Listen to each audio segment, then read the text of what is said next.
भगवते वासुदेवाय। ओम नमो भगवते वासुदेवाय। नारायणं नमस्कृत्य नरं चैव नरोत्तमं देवीं सरस्वतीं व्यासं ततो जयमुदीरयेत् नष्टप्रायेषु भद्रेषु नित्यं भागवत सेवया भगवती उत्तमश्लोके भक्तिर्भवती नैष्टिकी। निगमकल्पतरोर्गलितं फलं सुखमुखातमृत द्रवसंयुतं पिबत भागवतं रसमालयं मुहुरहो रसिका भुवि भावुकाः। ओमज्ञानतिमिरान्धस्य ज्ञानाञ्जनशलाकया चक्षुरुन्मिलितं येन तस्मै श्रीगुरवे नमः। श्रीचैतन्यमनोभीष्टं स्थापितं येन भूतले स्वयं रूपः कदा मह्यं ददाति स्वपदान्तिकम्। वन्देऽहं श्रीगुरो श्रीयुतपथकमलं श्रीगुरून् वैष्णवांश्च श्रीरूपं साग्रजातं सहगण रघुनाथान्वितं तं सजीवम् साद्वैतं सावधूतं परिजनसहितं कृष्णचैतन्यदेवं श्रीराधा कृष्णपादान् सहगण ललिता श्रीविशाखान्वितांश्च हे कृष्णकरुणा सिन्धो दीनबन्धो जगत्पते गोपेश गोपिका कान्त राधा कान्त नमोऽस्तुते। तप्त काञ्चन गौराङ्गी राधे वृन्दावनेश्वरी क्षभानुसुते देवी प्रणमामि हरिप्रिये। वाञ्छाकल्पतरुभ्यश्च कृपा सिन्धुभ्य एव च पतितानां पावनेभ्यो वैष्णवेभ्यो नमो नमः। नमो विष्णुपादाय कृष्णप्रेष्ठाय भूतले श्रीमते भक्तिवेदान्त स्वामिनिति नामिने। नमस्ते सारस्वते देवे गौरवाणी प्रचारिणे निर्विशेष शून्यवादी पाश्चात्य देशतारिणे। जय श्री कृष्ण चैतन्य प्रभु नित्यानंद श्री अद्वैत गदाधर श्रीवासादि गौरभक्तवृंद। हरे कृष्णा कृष्ण कृष्णा हरे हरे हरे राम राम राम हरे हरे। मूकं करोति वाचालं पंगुं लङ्कयति गिरिं यत्कृपातमहं वन्दे श्रीगुरुं दीनधारिणं परमानन्दं माधवं श्रीचैतन्यम् ईश्वरं। हरिः ओं तत्सत्। कथाञ्चन स्मृते यस्मिन् दुष्करं स्मरं भवेत् स्मरेति विपरीतं च श्रीचैतन्यं मानिथम्। हरे कृष्णा। ஹரே நேற்று கிருஷ்ணா. நம்ம பார்த்த பாகவதத்துல என்ன ஞாபகம் இருக்கு? பகவான் தீர்த்த கீர்த்தி எனப்படுகிறார். ஏன்னா இடையராது பகவானை நினைப்பதே தீர்த்த யாத்திரையின் நோக்கமாம். தேங்க்யூ அதனால மாதாஜி. அவர் தீர்த்த கீர்த்தி தீர்த்த எனப்படுகிறார். கீர்த்தி. Okay, thank you. ஹரே கிருஷ்ணா மாதாஜி. நமஸ்காரம் ஹரே மாதாஜி. கிருஷ்ணா, நமஸ்காரம் மாதாஜி. சின்ன வயசுல இருந்தே உத்தவர் பக்தி பண்ணிட்டு இருந்தார். அது மாதிரி பரீட்சித்துக்கும் அந்த மாதிரி ஒரு வாய்ப்பு இருந்தது. பிரபுபாதருக்கும் அந்த மாதிரி ஒரு வாய்ப்பு இருந்தது. நம்மளும் குழந்தைங்களை சின்ன சின்ன சர்வீஸ் கொடுத்து ட்ரெயின் பண்ணோம்னு சொன்னீங்க Mataji. Thank you Mataji, thank you. Thank you. Hare Krishna Mataji. Hare Krishna. சொல்லுங்க பிரபு. மாதா தேவகி வேதங்களின் அர்த்த சுரூபமாக பகவானை தன் கர்ப்பத்தில் கருவுறச் செய்தால், எனவே தேவர்களாக அவர் கர்ப்பஸ்துதி செய்தார்கள் அப்படின்னு சொன்னாங்க மாதாஜி. கர்ப்பத்தில் இருக்கும் பொழுதே அப்புறம் அந்த யுயுதானங்கிறவர் அவர் சொல்லும் பொழுது அவர் சிறந்த வீரர் மட்டுமல்ல, எல்லா வில்பயிற்சியும் அர்ஜுனன் கத்துட்டு இருக்கார். அது தவிர பகவான் மேல பற்று கொண்ட போத் ஸ்பிரிச்சுவல் அண்ட் மெட்டீரியல் லைஃப்ல அவரு சிறந்த மகேஸ்வாசா பீமார்ஜுன சமாயுதி யுயுதானோ விராடஷ திருபதஷ மகாரதா. தேங்க்யூ பிரபு, தேங்க்யூ பிரபு. விமலா தேவி மாதாஜி. ஹரே கிருஷ்ணா மாதாஜி. ஹரே கிருஷ்ணா. பகவானுக்கு சேவை செய்ய சொல்லணும், அப்படி இல்லைன்னா பகவான் முன்னாடி நமஸ்காரம் பண்ண வைக்கலாம் அப்படின்னு சொன்னீங்க. சின்ன சின்ன சேவை சொல்லி அது நைவேத்தியம் பண்ண சொல்லணும், அப்படி இல்லைன்னா பகவான் முன்னாடி விழுந்து நமஸ்காரம் பண்ண சொல்லி கிருஷ்ணரோட தொண்டு செய்யறதுலயே ஆழ்ந்து கவனமா இருந்த உத்தவர்னால அவங்க அம்மா சாப்பிட காலை உணவு கூப்பிடும் போது கூட அது அவர் பெருசாவே விருப்பம் காமிக்கலன்னு அது பார்க்கணும். தேங்க்யூ. ஸ்ரீமத் பாகவதம் 3வது ஸ்கந்தம் 2வது அத்தியாயம் 3வது பதம் இன்னைக்கு நாம படிக்கணும். சகதம் சேவையா தஸ்ய காலேன ஜசரம் கதக ருஷ்டோ வார்த்தாம் பிரதிரூப்யாத் பர்துஹு பார்த்தான் அனுஸ்மரன். மொழிபெயர்ப்பு பபரை வழங்கியவர் திருத்தராச பக்திவேதாந்த சுவாமி ஸ்ரீல பிரபுபாத் கி ஜெய். இவ்வாறாக உத்தவர் சிறு வயதிலிருந்தே பகவானுக்கு தொடர்ந்து தொண்டு செய்து வந்தார். தொண்டு செய்யும் மனப்பான்மை முதுமையிலும் சிறிதும் தளரவில்லை. பகவானை பற்றிய செய்தி அவரிடம் கேட்கப்பட்ட உடனேயே அவரை பற்றி அனைத்தையும் உடனே அவர் நினைவு கூர்ந்தார். அனுஸ்மரண். அவருக்கு உடனே எல்லாமே ஞாபகம் வந்தது. சின்ன குழந்தையிலேருந்து பகவான் என்னென்ன பண்ணார் அப்படிங்கிறதுலாம் ஞாபகம் வந்தது. ஆக்சுவலா விதுரர் வந்து இப்போ பகவான் எப்படி இருக்காருன்னு தான் கேட்டார். ஆனா உத்தவர் எங்கேருந்து ஆரம்பிக்க போறாரு அப்படின்னு நம்ம பார்க்கலாம். பகவானை பத்தி கேட்ட உடனேயே உத்தவர் உடனே என்ன ஆயிடுச்சு அவருக்கு, அப்படியே ஆழ்ந்த பரவசத்துல போயிட்டார். அவரால பதில் சொல்ல முடியல. ஒரு முகூர்த்தம் அவர் வந்து அந்த பரவச நிலைக்கு போயிட்டார். அதுக்கப்புறம் தான் திரும்ப இந்த பூலோக நினைவுக்கு வந்தார். வந்து என்ன பேச போறாரு அப்படிங்கறத நம்ம அடுத்தடுத்து பார்க்க போறோம். இங்க முக்கியமா என்ன அப்படின்னாக்க, இப்போ ஜென்ரலா பௌதிக உலகத்துல எல்லா காரியங்களையும் ஒரு ரிட்டையர்மெண்ட் இருக்கா இல்லையா? ஸ்கூல் படிச்சு முடிச்சா ஸ்கூல்ல இருந்து ரிட்டையர் ஆயிடுவாங்க, அவ்வளவுதான். அதுக்கப்புறம் ஸ்கூலுக்கு போக மாட்டோம். காலேஜ் முடிச்சா காலேஜ் ரிட்டையர் ஆயிடும், அதுக்கப்புறம் போக மாட்டோம். ஆபீஸ்ல போய் வேலை பார்த்தோம்னா 60 வயசுல என்ன கொடுத்துருவாங்க, ரிட்டையர்மெண்ட் கொடுத்து வீட்டுக்கு அனுப்பிச்சிடுவாங்க, அவ்வளவுதான் போங்க அப்படின்னு சொல்லி. ஆனா பக்தியில என்ன கிடையாது, நோ ரிட்டையர்மெண்ட்டே கிடையாது.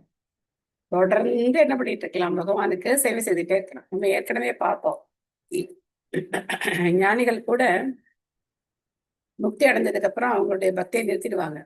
அவங்களுக்கு பக்தினா என்னன்னு தெரியாது. யோகிகள் வந்து யோக சித்திகளை தான் விரும்புறாங்க. ஆனா பக்தன் வைகுண்டத்துக்கு போயும் பகவானுக்கு சேவை செய்ய போறாரு, அங்கேயும் போய் பக்தி தான் பண்ண போறாரு. சோ அதனால சின்ன வயசுல ஆரம்பித்த பக்தி இன்னைக்கு உத்தவர் வயது முதிர்ந்த ஒரு நிலையில இருந்தாலும் அவருக்கு என்ன பண்ணல, அந்த பக்தி வந்து அவருக்கு விட்டு போகல, அப்படியே இருக்காரு அவர். பொருளுடைய அகிலா மாதாஜி படிக்கிறீங்களா? ஹரே கிருஷ்ணா மாதாஜி, படிக்கிறேன் ஹரே மாதாஜி. கிருஷ்ணா. ஸ்ரீல பிரபுபாதருக்கு ஜெய். பகவானுக்கு செய்யும் திவ்யமான தொண்டு பௌதிகமானதல்ல. பக்தனின் தொண்டு செய்யும் மனப்பான்மை படிப்படியாக வளர்ச்சி அடைகிறதே தவிர ஒருபோதும் தளர்ச்சி அடைவதில்லை. பொதுவாக முதுமை அடைந்த ஒருவர் பௌதிக சேவையிலிருந்து ஓய்வு பெற அனுமதிக்கப்படுகிறார். ஆனால் உன்னதமான பகவத் தொண்டில் ஓய்வு பெறுவதற்கு சிறிதும் இடமில்லை. மாறாக வயது முதிர முதிர தொண்டு செய்யும் மனப்பான்மை அதிகரித்து கொண்டே போகிறது. பகவானின் உன்னதமான தொண்டில் சலிப்பே ஏற்படுவதில்லை என்பதால் அதில் ஓய்வு பெறுவதற்கும் இடமில்லை. தேகத்தால் பௌதீக சேவை செய்து களைப்படைந்த ஒரு மனிதன் ஓய்வு பெற அனுமதிக்கப்படுகிறான். ஆனால் உன்னத தொண்டில் களைப்பே ஏற்படுவதில்லை, ஏனெனில் அது ஆன்மீக தொண்டாகும். உடல் மட்டத்தில் உள்ளதல்ல, உடல் மட்டத்தில் உடல் மட்டத்தில் உள்ள செயல் வயது முதிர்ச்சியினால் படிப்படியாக நலிவடைந்து விடுகிறது. ஆனால் ஆத்மா முதுமை அடைவதே இல்லை என்பதால் ஆன்மீக படித்தரத்தில் உள்ள சேவைகள் களைப்பை ஏற்படுத்துவதில்லை. உத்தவர் வயது முதிர்ந்தவராக இருந்தார் என்பதில் சந்தேகம் இல்லை. ஆனால் அவரது உற்சாகம் முதுமை அடைந்தது என்பது அதன் பொருள் அல்ல. சேவை செய்யும் அவரது மனப்பான்மை பக்குவம் அடைந்து உன்னதமான படித்தரத்தில் இருந்ததால் ஸ்ரீ கிருஷ்ணரை பற்றி விதுரரால் கேள்வி கேட்கப்பட்டதும் தன் பகவானை பற்றிய சிந்தனை உடனேயே அவருக்கு வந்துவிட்டதால் தமது முதுமையை அவர் முற்றிலும் மறந்து போனார். இதுவே பகவானுக்கு தூய பக்தி தொண்டு செய்வதற்குரிய அடையாளமாகும். இது தம் தாயான தேவகூதிக்கு பகவான் கபிலரால் அளிக்கப்பட்ட உபதேசங்களில் பிறகு விவரிக்கப்படும். லட்சணம் பக்தி யோகஸ்ய. ஹரே கிருஷ்ணா. தேங்க்யூ மாதாஜி. ஹரே கிருஷ்ணா. இந்த பொருளுரையிலேயே ரொம்ப முக்கியமான ஒரு விஷயம் என்ன அப்படின்னாக்க, ஆத்மா முதுமை அடைவது இல்லை, உடல் தான் முதுமை அடையுது. ஆத்மாவுக்கு முதுமை எல்லாம் கிடையாது. பக்தி தொண்டுக்கும் ஆத்மாவுக்கும் நேரடியான தொடர்பு இருக்கிறதுனால பக்தி சேவையில ரிட்டையர்மெண்ட்டே கிடையாது. மாயாப்பூர்ல பார்த்தோம் அப்படின்னாக்க ரொம்ப ஆச்சரியமா இருக்கும்.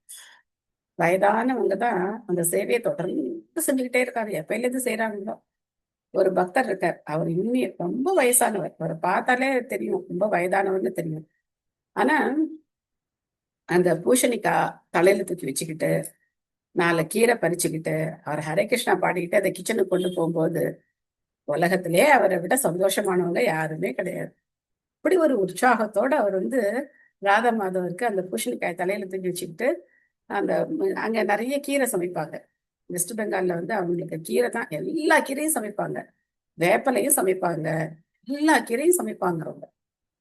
அப்படி அந்த சீசன்ல வர கீரையை அவர் பறிச்சு தலையில தூக்கி கட்டி வச்சுக்கிட்டு அவர் அந்த ஹரே கிருஷ்ணா பாடிட்டே வருவார் பாருங்க கோவிலுக்குள்ள. ரொம்ப ஆச்சரியமா இருக்கு எனக்கு அவரை பார்க்கும்போது. ரொம்ப வயதானவர். அவர் தான் துளசி ஆர்த்தியும் பாடுவார். யாராவது காலம்புற மங்களார்த்தி பார்த்தீங்கன்னா தெரியும், அவருடைய துளசி ஆர்த்தி தனியா தெரியும்.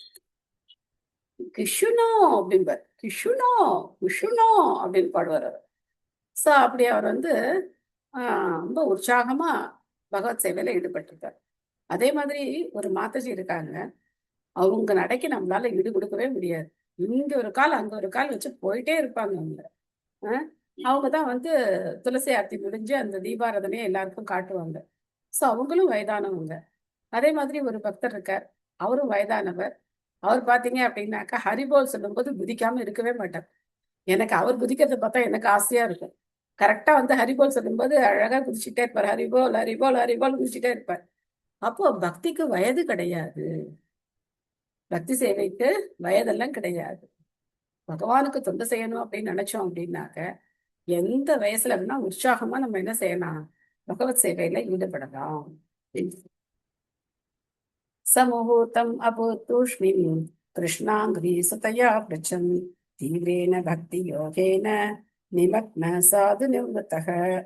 ஒரு கணம் அவர் தேக அசைவின்றி மௌனமாக இருந்தார். சமுகூர்த்தம், பக்தி பரவசத்தினால் பகவானின் தாமரை பாதங்களை சிந்திப்பதென்னும் அமுத வெள்ளத்தில் அவர் ஆழ்ந்து விட்டவரானார்.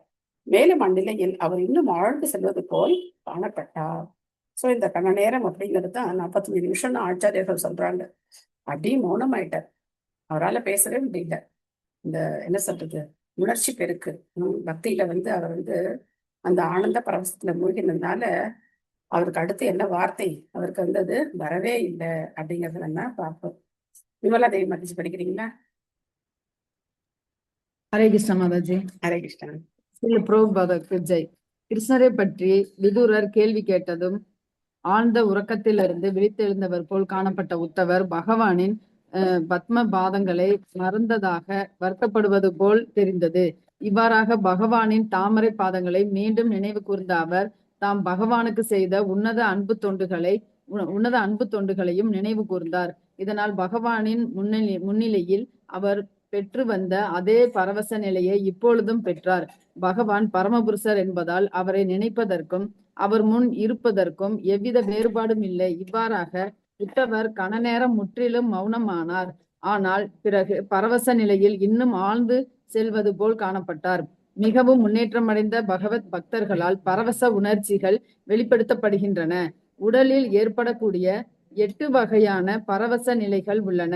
அவை கண்ணீர், உடல் நடுக்கம், வியர்வை, அமைதியின்மை, பதைபதைப்பு, தொண்டை அடைத்துக் கொள்ளுதல் முதலியவை ஆகும். இவை அனைத்தும் உத்தவரால் விதுரரின் முன்னிலையில் வெளிப்படுத்தப்பட்டன. ஹரே கிருஷ்ணா. நன்றி மாதாஜி. ஹரே கிருஷ்ணா. ஸ்ரீல பிரபுபாதரும் தன்னுடைய முதிர்ந்த வயதுலதான் அமெரிக்காவுக்கு போனார். ஆனா அங்க போய் இளைஞர்களை கவர்ந்தார், இளம் பெண்களை கவர்ந்தார். நம்ம வந்து சாக்ரட்டிஸோட நாடகத்துல நான் இதை பார்த்திருக்கேன். சாக்ரட்டிஸ் வந்து கடைசியில இறக்கும்போது ஒரு வசனம் பேசுவார், நான் என்ன இளம் பெண்ணா இளைஞர்களை கவர்றதுக்கு, என் மேல இந்த மாதிரி ஒரு குற்றம் சாட்டுறீங்களே அப்படின்னு அவர் வந்து ஒரு நாடகத்துல பேசுவார். எனக்கு சின்ன வயசுல அதை பார்த்ததுனால அது ஞாபகம் இருந்தது.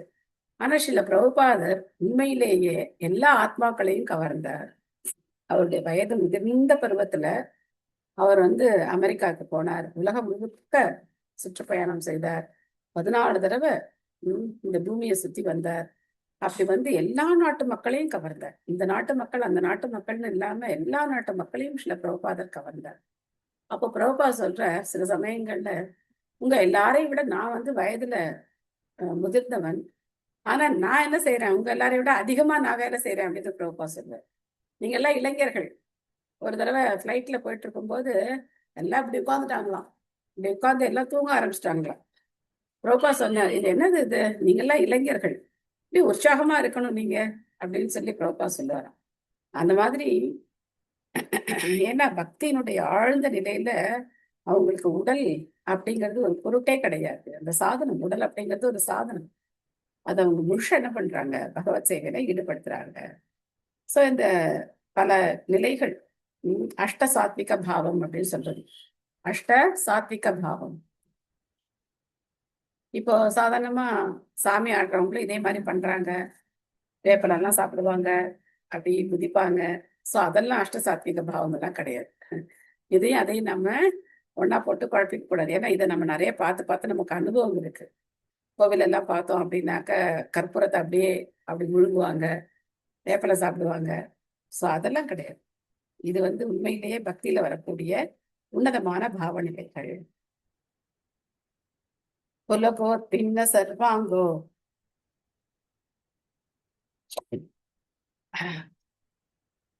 முஞ்சன் நீல திருஷாகஷக பூர்ணார்த்தோ பக்ஷிதஸ்தேன சாரி ஸ்நேக பிரசர சம்பளுத்தக. யாராவது மொழிபெயர்ப்பும் படிச்சிருங்க. நெக்ஸ்ட் மீனா மாதாஜி படிங்க. கிருஷ்ணா மாதாஜி. ஹரே கிருஷ்ணா. படி பூரண படிங்க மாதாஜி. மொழிபெயர்ப்பு தந்த ஸ்ரீல பிரபுபாதருக்கு ஜெய். பூரண பரவசத்தினால் உத்தவரின் உடலில் எல்லா உன்னத மாற்றங்களும் ஏற்பட்டு இருந்ததையும் பிரிவாற்றமையால் அவரது கண்களில் இருந்து உருண்டோடிய கண்ணீரை அவர் துடைக்க முயன்றதையும் விதுரர் கண்டார். இவ்வாறாக பகவானின் ஆழ்ந்த அன்பில் உத்தவர் முற்றிலும் ஒன்றி போயிருந்ததை விதுரரால் புரிந்து கொள்ள முடிந்தது. பொருளுரை. பக்தி தொண்டின் மிக உயர்ந்த நிலையில் உள்ள அறிகுறிகளை கண்ட விதுரர் அது உத்தவருடைய பகவத் பிரேமையின் பூரணத்துவ நிலை என்பதை உறுதி செய்து கொண்டார். பரவசமான உடல் மாற்றங்கள் ஆன்மீக படித்தரத்திலிருந்து தோன்றுபவையாகும். அவை பயிற்சியினால் செயற்கையான முறையில் வெளிப்படுத்தப்படுபவை அல்ல. பக்தி தொண்டின் முன்னேற்றத்தில் 3 நிலைகள் உள்ளன. சாஸ்திர விதிகளுக்கு ஏற்ப கட்டுப்பாட்டு விதிகளை பின்பற்றுவது முதல் நிலையாகும். உறுதியான பக்தி தொண்டை பற்றிய உணர்வையும் ஒருமையையும் பெறுவது 2வது நிலையாகும். பரவச நிலையினால் உடலில் உண்டாகும் உன்னத மாற்றங்கள் 3வது நிலையாகும். கேட்டல், பாடுதல், நினைவு கூர்தல் முதலான 9 வகையான பக்தி தொண்டு நிலைகள் உள்ளன. பகவானின் பெருமைகளையும் லீலைகளையும் தினமும் கேட்கும் மாணவனின் இதயத்தில் உள்ள அழுக்குகள் வெளியேற துவங்குகின்றன. ஒருவர் எவ்வளவுக்கெவ்வளவு அதிகமாக இந்த அழுக்குகளை போக்கிக் கொள்கிறாரோ அவ்வளவுக்கவ்வளவு அதிகமாக அவர் பக்தி தொண்டில் நிலை பெறுகிறார். பக்தி தொண்டில் உள்ள முன்னேற்றம், சமநிலை, உறுதியான நம்பிக்கை, சுவை, தன்னுணர்வு மற்றும் ஒன்றி போன நிலை என ஒன்றன் பின் ஒன்றாக தொடர்ந்து வருகின்றன. படிப்படியாக வளர்ந்து வரும் இந்நிலைகள் மிக உயர்ந்த நிலையான கிருஷ்ண பிரேமை என்ற நிலைக்கு வளர்ச்சியடைகிறது. மிக உயர்ந்த இந்நிலையில் இன்னும் அதிகமாக அறிகுறிகள் காணப்படுகின்றன. அவை பாசம், கோபம் மற்றும் பற்று என்பவையாகும். இது மேலும் படிப்படியாக வளர்ச்சியடைந்து மகா பாவ நிலையை அடைகிறது. பொதுவாக ஜீவராசிகளால் இந்நிலையை அடைவது சாத்தியமல்ல. பகவத் பிரேமையின் சொரூபமாக விளங்கிய பகவான் ஸ்ரீ சைத்தன்ய மகாபிரபு இப்பரவச நிலைகளை எல்லாம் வெளிப்படுத்தினார்.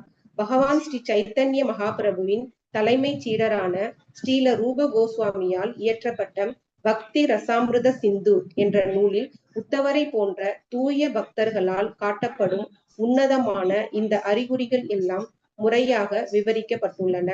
பக்தி ரசாமிருத சிந்து, பக்தி ரச அமிர்தம் என்ற நூலுக்கு நாம் ஒரு விளக்க உரையை எழுதியிருக்கிறோம். பக்தி தொண்டின் நுணுக்கமான விவரங்களை அறிய இந்நூலை ஒருவர் படிக்கலாம். Hare Krishna Mataji. Thank you Mataji. Hare Krishna. Thank you Mataji. So இப்ப நம்ம பயிற்சி பண்றது முதல் நிலை, சாதனா பக்தி நிலை. நம்ம ரூல்ஸ் அண்ட் ரெகுலேஷன் எல்லாம் ஃபாலோ பண்ணி நம்ம என்ன பண்றோம், பக்தியை பயிற்சி பண்றோம். 4 சட்டத்திட்டங்களை கடைபிடிக்கணும்.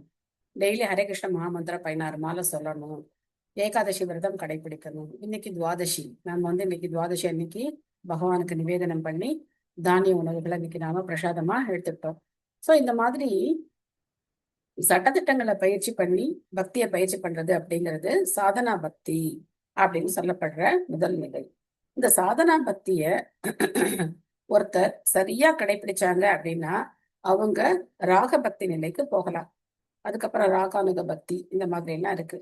சோ இதெல்லாம் எதுக்காக இவ்வளவு விவரமா சொல்லி வச்சிருக்காங்க அப்படின்னா, ஒரு மாலை ஜபம் பண்ணிட்டேன், எனக்கு அப்படியே பகவத் பிரேமை வந்துடுச்சு, நான் பிரேமையில மூழ்கிட்டு இருக்கேன் அப்படிலாம் சொல்ல முடியாது.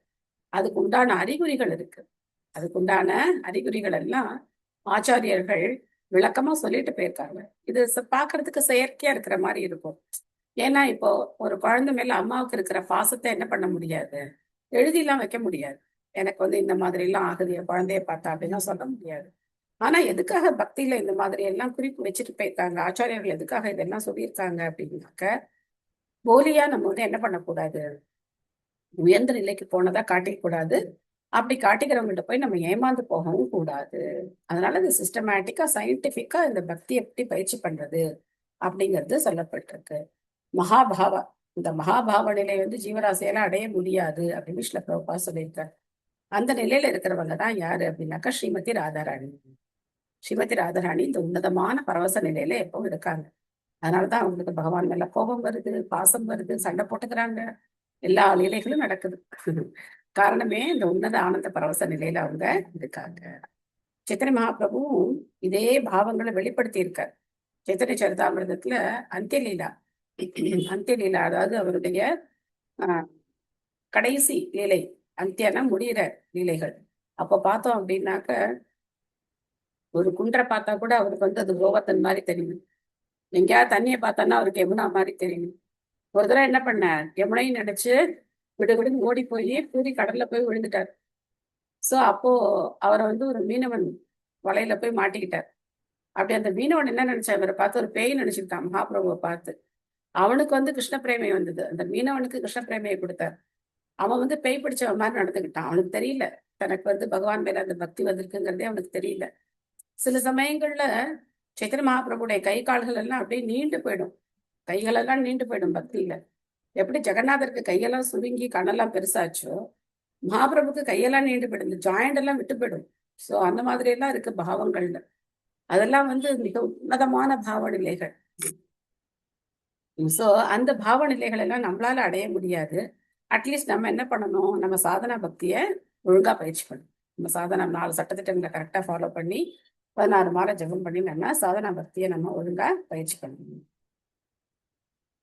சனகைர் பகவன் லோகான் நிர்லோகம் புனராகதக விம்ருஜ்ய நேத்ரே விதுரம் பிரீத்யா ஹோத்தவ உத்ஸ்மயன். விரைவில் பகவானின் உலகில் இருந்து மனித உலகிற்கு திரும்பி வந்த மிகச்சிறந்த பக்தரான உத்தவர் கண்களை துடைத்துக் கொண்டவுடன் பழைய நினைவுகளை ஞாபகப்படுத்தி விதுரரிடம் மகிழ்ச்சியாக பேசினார். எங்க போயிட்டார் கொஞ்ச நேரம் உத்தவர்? பகவானுடைய ஆன்மீக லோகத்துக்கே போயிட்டார். அந்த ஒரு முகூர்த்தத்துக்கு அப்புறம் திரும்பி இந்த பௌதிக உலகத்தினுடைய சிந்தனைக்கு வந்து, ஓ நம்ம முன்னாடி இவர் கேட்டிருக்கார் இல்லையா, இவருக்கு பதில் சொல்லணும் இல்லையா அப்படின்னு சொல்லிட்டு அவர்கிட்ட அவர் பேசுறதுக்கு ஆரம்பிக்கிறார். சித்ரா மாதாஜி படிக்கிறீங்களா? ஹரே கிருஷ்ண மாதாஜி. படிக்கிற மாதா. பொருளுரை தந்த சில பிரபுபாதருக்கு ஜெய். உத்தவர் பகவத் பிரேமையின் உன்னத ஆனந்தத்தில் ஆழ்ந்திருந்த போது புற உலகை உண்மையாகவே மறந்து போனார். இவ்வுலகில் உள்ள தூய பக்தரின் உடல் வெளித்தோற்றத்திற்கு பௌதிக உலகை சேர்ந்ததாக காணப்பட்டாலும் அவர் எப்பொழுதும் பரமபுருஷரின் உலகத்திலேயே வாழ்கிறார். தூய பக்தர் பரமனின் உன்னதமான சிந்தனையில் ஆழ்ந்திருப்பதால் அவர் தேகாபிமானத்தில் உள்ளவரல்ல. விதுரருடன் பேச விரும்பிய உத்தவர் பகவானின் வசிப்பிடமான துவாரகையிலிருந்து மனிதர்களின் பௌதிக உலகிற்கு திரும்பி வந்தார். தூய பக்தர் ஒருவர் இந்த ஜட உலகில் வசித்து வந்தாலும் பகவானின் உன்னத அன்பு தொண்டில் ஈடுபடுவதற்காகத்தான் அவர் இங்கு வந்திருக்கிறாரே ஒழிய வேறு பௌதிக காரணங்களுக்காக அல்ல. ஒரு ஜீவராசியால் அவனுடைய உயிர் வாழ் சூழ்நிலைகளுக்கு ஏற்ப பௌதிக படித்தரத்திலோ அல்லது பகவானின் ஆன்மீக உலகிலோ வாழ முடியும். ஸ்ரீ சைதன்ய சரிதாமிருத்தத்தில் பகவான் ஸ்ரீ சைதன்யர் ஸ்ரீ ரூப கோஸ்வாமிக்கு பின்வருமாறு உபதேசித்திருக்கிறார். பிரபஞ்சத்தில் உள்ள ஜீவராசிகள் பிறவிதோறும் அவரவர் கர்ம வினைகளுக்கு ஏற்ப இன்ப துன்பங்களை அனுபவிக்கின்றனர். அத்தகைய ஜீவராசிகளில் சிலர் தூய பக்தர்களின் சகவாசத்தினால் கவரப்பட்டு பக்தி நிலையை அடைந்து பக்தி தொண்டில் ஈடுபடும் வாய்ப்பை பெறுகின்றனர். இச்சுவைதான் பக்தி தொண்டிற்கு வித்தாகும். இத்தகைய வித்தை பெற்றுள்ள பாக்கியசாலி ஒருவர் அதை தன் இதயத்தில் பதித்து விட வேண்டும். விதை ஊன்றி அதை வளர செய்வதற்கு ஒருவர் நீர் ஊற்றுவதைப் போலவே பகவானின் புனித நாமத்தையும் லீலைகளையும் கேட்பதாலும் பாடுவதாலும் இதயத்தில் பதிக்கப்பட்ட பக்தி விதைக்கு நீர் ஊற்ற வேண்டும். இவ்வாறு நீர் ஊற்றப்படும் பக்தி தொண்டெனும் கொடி படிப்படியாக வளர்ச்சி அடைகிறது. மேலும் தோட்டக்காரனை போல் செயற்படும் பக்தன் இடைவிடாமல் கேட்கும்படியும் தொடர்ந்து நீரூற்றி வருகிறான். பக்தி தொண்டெனும் கொடி படிப்படியாக மிகவும் உயர்ந்து வளர்ந்து விடுவதால் அது ஜட பிரபஞ்சம் முழுவதுமே கடந்து ஆன்மீக வாணியர்கோள் புகுந்து விடுகிறது. பிறகு கோலோக பிருந்தாவனத்தை அடையும் வரை அது வளர்ந்து கொண்டே போகிறது. கேட்டல் பாடுதல் என்ற எளிய முறையினால் பகவானுக்கு பக்தி தொண்டை செய்வதன் வலிமையால் தோட்டக்காரனான பக்தன் பௌதீக தளத்தில் இருந்து கொண்டே பகவானின் உலகுடன் தொடர்பு கொள்கிறான். ஒரு கொடி உறுதியான ஒரு மரத்தை புகலிடம் கொள்வது போலவே பக்தனால் போஷிக்கப்படும் பக்தி தொண்டெனும் கொடி பகவானின் தாமரை பாதங்களை தஞ்சமடைந்து அங்கேயே நிறை பெறுகிறது. கொடி அங்கு நிலை பெற்றதும் கொடியிலிருந்து பழம் வெளிப்பட்டு அதை வளர்த்து வந்த தோட்டக்காரனால் பிரேமை என்னும் இப்பழத்தை அனுபவிக்க முடியும். இவ்வாறாக வாழ்வில் அவன் வெற்றி பெறுகிறான். உத்தவர் இந்நிலையை அடைந்திருக்கிறார் என்பதை அவரது நடவடிக்கைகளில் இருந்தே தெளிவாகிறது. ஒரே சமயத்தில் பரலோகத்தை அடையவும் இவ்வுலகில் தோன்றவும் அவரால் முடிந்தது. ஹரே கிருஷ்ண மாதாஜி. தேங்க்யூ மாதாஜி. தேங்க்யூ மாதாஜி. பிரம்மாண்ட பிரமிதே கோணே பாக்யவான் ஜீவ குரு கிருஷ்ண பிரசாதே பாய் பக்திலதா பீஜ. இந்த பிரம்மாண்டத்துல பிரமித்தே சுத்திக்கிட்டே இருக்கிற கோடிக்கணக்கான ஜீவராசிகள்ல யாரோ ஒருத்தர் அதிர்ஷ்டசாலியா இருக்க, அவருக்கு குரு கிருஷ்ணனுடைய கருணையினால இந்த பக்தி அப்படிங்கிற விதை கொடுக்கப்படுது. அந்த விதை கிடைச்ச உடனே என்ன செய்யணும்? அதை நம்ம மனசுல இதயத்துல ஆழமா ஊன்று வைக்கணும். சரி, விதையை மட்டும் விதைச்சாச்சு, போதுமா? தானா வந்துருமா? என்ன பண்ணணும்? தண்ணி ஊத்தணும் இல்லையா? தண்ணி ஊத்துற ப்ராசஸ் தான் என்ன? சாண்டிங் ஹரே கிருஷ்ண கிருஷ்ண கிருஷ்ண ஹரே ஹரே, ஹரே ராம ராம ராம ஹரே ஹரே. அப்போ பகவானை பத்தி நித்தியம் கேட்கறது. பகவானை பத்தி நித்தியமா கேட்கறது. முன்னாடி எல்லாம் பார்த்தோம்னா சினிமா போயிட்டு வந்துருவாங்க. சினிமாக்கு போயிட்டு வந்துட்டு திண்ணையில உட்காந்துப்பாங்க. உட்காந்து என்ன பண்ணிட்டு இருப்பாங்க? நேற்று சினிமால என்னென்ன பார்த்தோம் அப்படின்னு சொல்லி அந்த கதையை பேசிட்டு இருப்பாங்க. அந்த அனுபவம் யாருக்காவது இருக்கா? இல்லையா? இருக்கு மாதாஜி. சோ அப்போ பாட்டெல்லாம் பாடுறது, அந்த சினிமால என்ன அப்படி என்ன மியூசிக் வந்தது, அந்த மியூசிக்கை போட்டு காட்டுறது, என்ன ஆக்ஷன் பண்ணாங்க. ஹரே கிருஷ்ண மாதாஜி. இந்த சம்சாரம் அது மின்சாரம்னு ஒரு படம் வந்தது. அத பத்தி பேசி, அது ஃபேமிலி சம்பந்தமா இருக்கும். அது அது இன்னும் கூட ஏதாவது ஒரு நேரம்னா அது அதுல இருந்து ஒரு விஷயம் பேசுற மாதிரி ஆகும். ஏன் நமக்கு ஒரு ஈர்ப்பு அதுல, அந்த திரைப்படத்தை பார்த்த உடனே அதுல ஒரு ஈர்ப்பு, அதுல பேசின வசனங்களை திருப்பி பேசுறது, குழந்தைங்கள்லாம் வீட்டுக்கு யாராவது வந்தா கூட அதை பண்ணி காட்ட சொல்றது, அந்த மாதிரி டான்ஸ் ஆட சொல்றது, இதெல்லாம் பண்ணிட்டு உட்காந்து. ஏன்னா யாரை பத்தி ஈர்ப்பு ஏற்படணும், யார்கிட்ட நம்ம ஈர்க்கப்படணும், எதை நம்ம செய்யணும் அப்படிங்கிற அந்த ஒரு அடிப்படையான புரிதல் இல்லாத ஒரு வாழ்க்கை நரகத்தை நோக்கி போறதுக்கு ஒன்றும் இதுவே இல்லை. என்னது சந்தேகமே கிடையாது, நேர போலாம். அப்பேற்பட்ட ஒரு வாழ்க்கை. ஆனா இப்ப என்ன ஆச்சு? பகவானை பத்தி நித்தியம் படிக்கணும், பகவானுடைய லீலைகளை கேட்கணும், கிருஷ்ணனை பத்தி ஒரு பக்கமாவது நம்ம படிக்கணும், ஏதாவது ஒரு லெக்சர் கேட்கணும் அப்படின்னு சொல்லி நமக்கு எப்படி இருக்கு? அந்த ஆர்வம் நமக்கு கொஞ்சம் கொஞ்சமா படிப்படியா வளர்ந்து வருது. அதுதான் இந்த நீர் ஊற்றுகிற முறை. அப்போ இந்த தண்ணியை ஊத்திக்கிட்டு நம்ம என்ன பண்ணக்கூடாது? திரும்ப பழைய குருட்டி கதவை திரடி நம்ம அங்க போகக்கூடாது. அந்த பழைய கதைக்கெல்லாம் நம்ம போகக்கூடாது. அதெல்லாம் விட்டுறணும். விட்டுட்டு தேவையில்லாத விஷயங்களை கேட்கறதெல்லாம் விட்டுட்டு முழுக்க முழுக்க கிருஷ்ணரை பத்தியே கேட்கணும். பல விதங்கள் இருக்கு. நேற்று உட்காந்து எல்லாரும் டிஸ்கஸ் பண்ணிட்டு இருக்கும்போது, பக்தர்கள் தானே, வீட்டுல எல்லாருமே பக்தர்கள் தானே. ஸோ அதனால என் தம்பி பையன் வந்திருந்தாரு, குருகுலத்துல படிச்ச மாணவன். ஸோ அவர் உட்காந்து எல்லாம் டிஸ்கஸ் பண்ணிட்டே இருக்கும்போது, ஒரு பக்தர், அவர் அஸ்ட்ராலஜின்னு தெரிஞ்சவர், அவர் சொன்னாராம், கிருஷ்ணர் நம்ம கர்ம வினைய மாத்த மாட்டார், அந்த கர்ம வினைய அவர் மாத்த மாட்டார், ஒண்ணு ரெடியூஸ் பண்ணுவார், இல்லைன்னா கனவுல நம்ம அனுபவிக்க வேண்டியது நம்ம அனுபவிச்சு அப்படி தீக்கணும், நம்ம அந்த மாதிரி தான் கிருஷ்ணர் பண்ணுவார் அப்படின்னு சொல்லி அந்த பக்தர் சொன்னாராம். அப்போ எனக்கு என்ன ஞாபகம் வந்தது அப்படின்னாக்க, டக்குன்னு நான் சொன்னேன், ஆமா நான் இது ஒரு லெக்சர்ல கேட்டிருக்கேன். கௌரவ் பிரபு ஒரு லெக்சர் கொடுத்துருக்காரு. அவர் சௌப்பாத்தியில இருக்கிற பிரம்மச்சாரி கௌரவ் பிரபு. அவரோட லெக்சர்லாம் ரொம்ப நல்லா இருக்கும். ஆரம்பத்துல நான் அவரோட லெக்சர் தான் நிறைய கேட்டுட்டு இருக்கேன். அவரோட லெக்சர்ல சொன்னார், தேகினோஸ்மி நேதா தேகே கௌமாரம் யௌவனம் ஜரா ததா தேகாந்தர பிராப்தி தீரஸ்தத்திரன முக்கியத்தி. அந்த ஸ்லோகத்துக்கு அடுத்த ஸ்லோகம் பாத்தீங்கன்னா, மாத்ரா ஸ்பர்ஷாஸ்து கௌந்தேய சீதோஷ்ண சுக துக்கதா ஆகமா அபாயினோ அனித்யா ஸ்தான் திதிக்ஷஸ்வ பாரத. எதுக்காக அந்த ஸ்லோகம் சொன்னார்? நீ உடலில்லா ஆத்மா அப்படின்னு சொல்லிட்டு எதுக்காக அந்த ஸ்லோகம் சொன்னார் அப்படிங்கிறதுக்கு கௌரவ பிரபு சொன்னார், அர்ஜுனா, நீ உடல் கிடையாது, ஆத்மா. ஆனா இந்த உலகத்தினுடைய இயல்பு என்னவோ என்னது, இந்த சுகம் துக்கம் இன்பம் துன்பம் இதெல்லாம் மாறி மாறி வந்துகிட்டே இருக்கும். ஏன்னா இதெல்லாம் மாத்த சொல்லாத. என்ன பண்ண சொல்லாத, என்ன இத மாத்த சொல்லாத, பொறுத்துக்க கத்துக்கோ. திதிக்ஷஸ்வ பாரத், இது பொறுத்துக்க நீ கத்துக்கோ. நான் என்ன பண்ண மாட்டேன், மாத்த மாட்டேன். கிருஷ்ணா நான் சண்டையெல்லாம் போட மாட்டேன், ராஜ்யம் எனக்கு கிடைச்சிடணும் அப்படிலாம் என்கிட்ட வராது. உன்னுடைய கடமையை செய், வர்ற இன்ப துன்பத்தை பொறுத்துக்கோ அப்படின்னு அவர் சொன்னாரு. அது எனக்கு லிங்க் ஆச்சு நேத்து. சோ இதுதான் என்னது, நாம பகவானை பத்தி கேட்கறது, அதை பத்தி நம்ம சிந்திக்கிறது, நாம அதோட நம்ம வாழ்க்கையில எப்படி அதை கடைபிடிக்கணும் அப்படிங்கறத நாம தெரிஞ்சுக்கிறது. எப்போ நம்ம இந்த பிராக்டிக்கல் நாலேஜை கொண்டு வரோமோ, இதுவும் கிருஷ்ண கதா தான், இதுவும் பகவத் கதா தான். இது ஏதோ கர்ம வினை பத்தி பேசணும் அப்படி கிடையாது, இதுவும் பகவத் கதா தான். இது எப்படி லிங்க் பண்ணி நம்ம வந்து தெரிஞ்சுக்கிறோம், நமக்கு வர இன்ப துன்பங்களை நாம எப்படி பொறுத்துக்கணும் அப்படின்னு நம்ம தெரிஞ்சுக்கணுமோ அப்படி தெரிஞ்சுக்கணும். கஷ்டமே இல்லாமலாம் பண்ண மாட்டார் பகவான். ஒரே அடியா நீ வந்து அப்படியே சந்தோஷமா ஆகாயத்துல பார்த்துக்கிட்டே இருக்கலாம், அந்த மாதிரிலாம் கிடையாது. நம்ம கர்ம வினைக்கு என்னென்ன வருமோ அதெல்லாம் வரும். ஆனா பகவான் என்ன பண்றாரு, குறைச்சு கொடுக்குறாரு நமக்கு. சரி போனா போது கொஞ்சம் டிஸ்கவுண்ட் போட்டு கொடுப்போம், ஜபம்லாம் பண்றாங்க அப்படின்னு சொல்லி நம்ம கொஞ்சம் டிஸ்கவுண்ட் பண்ணி பகவான் கொடுக்குறாரு. சோ அதை நம்ம புரிஞ்சுக்கணும். அப்படி புரிஞ்சுக்கிட்டு நம்ம தொடர்ந்து பகவானை பத்தி கேட்கறது, பாடுறது, பேசுறது இதை பண்ணிக்கிட்டே இருந்தோம் அப்படின்னா இந்த கொடி வளர்ந்துகிட்டே போகுமா. எது வரைக்கும் இந்த கொடி வளருமா, பகவானுடைய பாதங்கள் வரைக்கும் போகும், கோலோக விருந்தாவனம் வரைக்கும் போகுமா.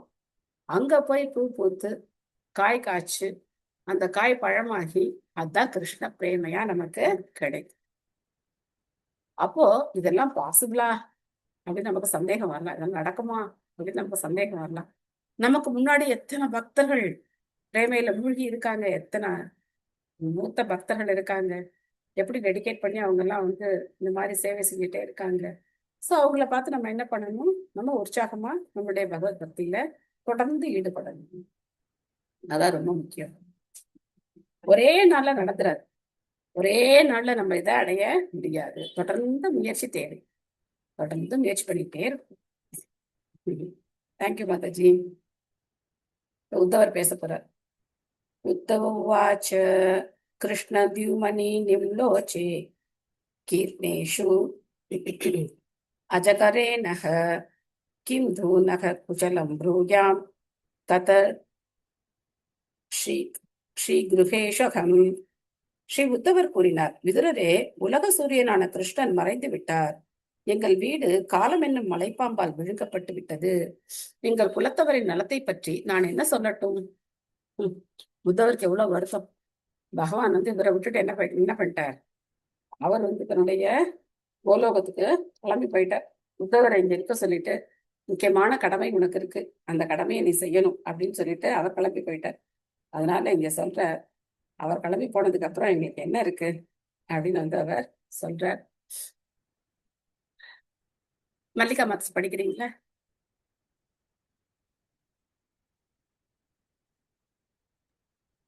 ஹரே கிருஷ்ணா. ஹரே கிருஷ்ணா.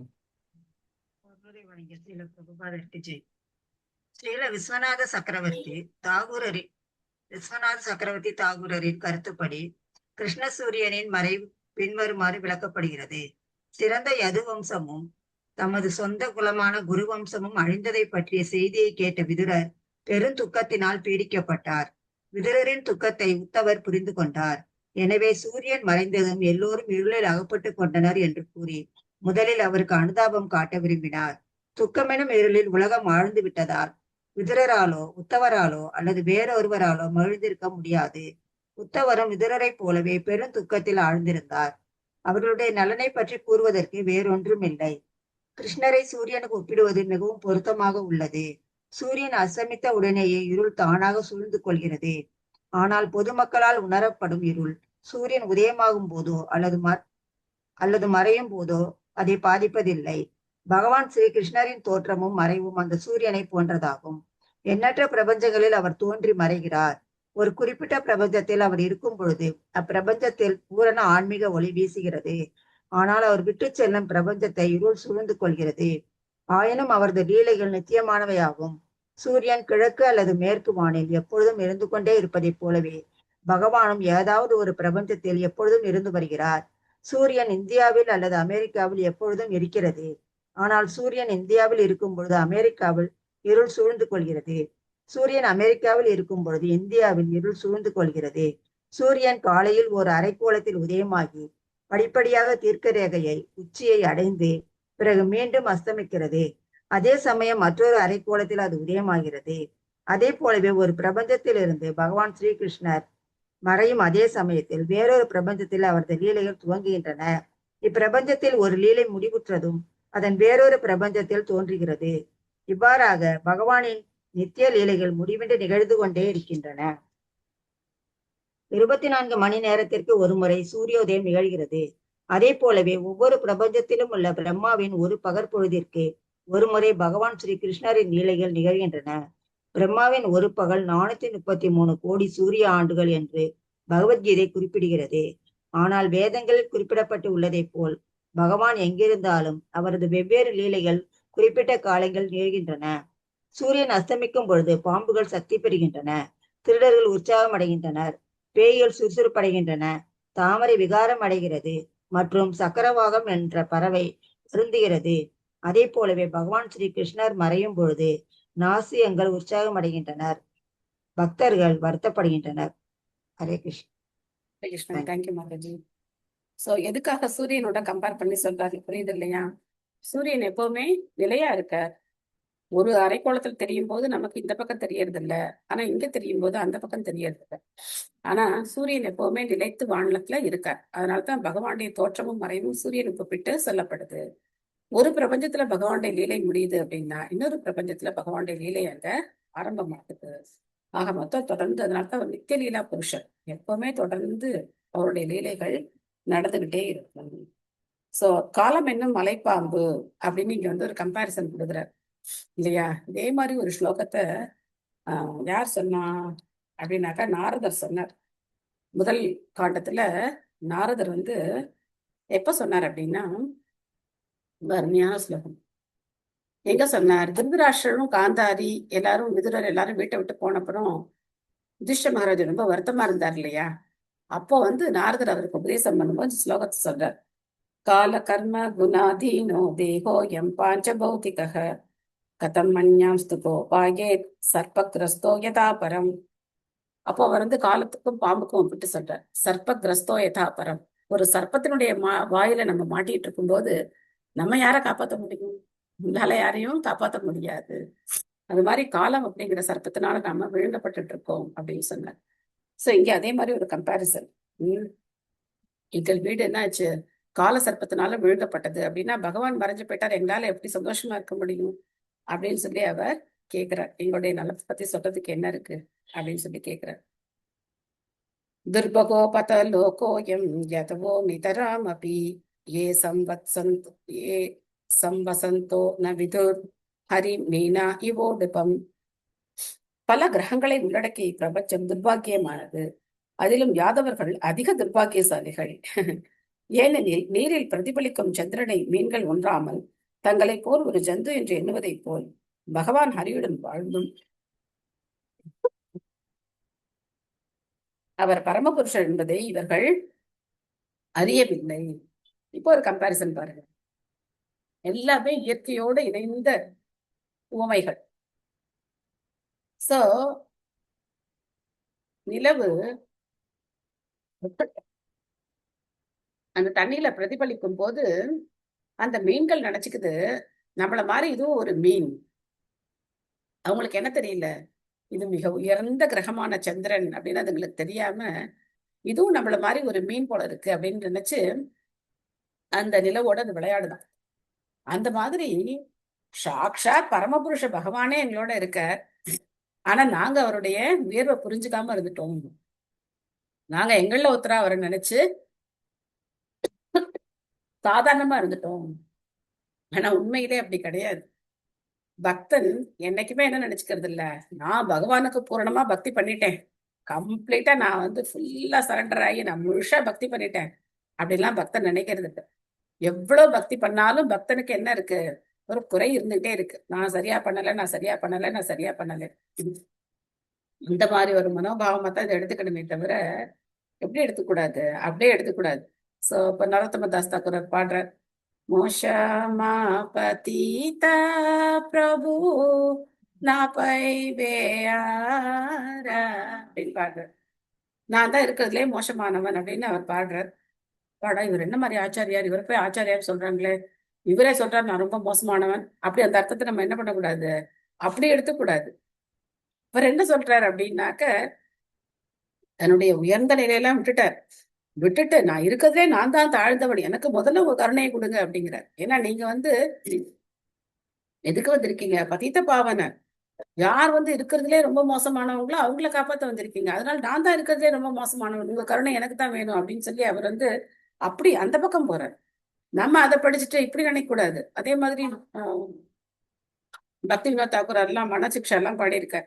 என்ன மாதிரி மனமே நீ என்ன மாதிரி ஒரு வைஷ்ணவன் நீ, இந்த மாதிரி மோசமா இருக்கே நீ அப்படின்னா, அப்ப நம்ம அதை அப்படியே லிட்டரலா மீனிங் எடுத்துக்கூடாது. நமக்காக அவங்க பாடுறாங்க, நம்ம மோசமா இருக்கோங்கிறதுக்காக அவங்க பாடுறாங்க. சைத்தன்ய மகாபிரபு சொல்லாரு இல்லையா, என்னுடைய ஆன்மீக குரு என்ன ஒரு முட்டாள்னு சொல்லிட்டார் அப்படின்னு. அப்போ சைத்தன்ய மகாபிரபு ஆன்மீக குரு முட்டாள்னு சொல்லிட்டார், அப்படி எடுத்துக்கணுமா? கண்டிப்பா கிடையாது. நம்மள சொல்றார் கலியுகத்துல இருக்கிற எல்லாம் முட்டாள், அதனால என்ன பண்ணுங்க, வேதாந்த சாஸ்திரம்னா அது உங்களுக்கு எல்லாம் ஒன்னும் புரிய போறதுட்ட, ஹரே கிருஷ்ண மந்திரம் சொல்லுங்க அப்படின்னு நமக்கு சொல்றார். நாம தான் முட்டாள். சோ ஆச்சாரியர்களுடைய வார்த்தைகள், பக்தர்களுடைய வார்த்தைகள்ல பல அர்த்தங்கள் இருக்கு. நாம அதை சரியா புரிஞ்சுக்கணும். சத்யா மாதாஜி படிக்கிறீங்களா?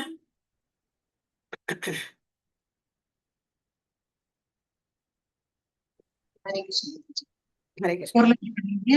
பிரபு ஸ்ரீல பிரபுபாதருக்கு ஜெய். பொருளுரை. பகவான் ஸ்ரீ கிருஷ்ணரின் உன்னதமான தெய்வீக குணங்களை எல்லாம் கண்டும் அவரை புரிந்து கொள்ளாத பாக்கியசாலிகளான உலக மக்களை குறித்து உத்தவர் வருத்தப்படுகின்றார். பகவான் கம்சனின் சிறைச்சாலையில் தோன்றிய நாள் முதற்கொண்டு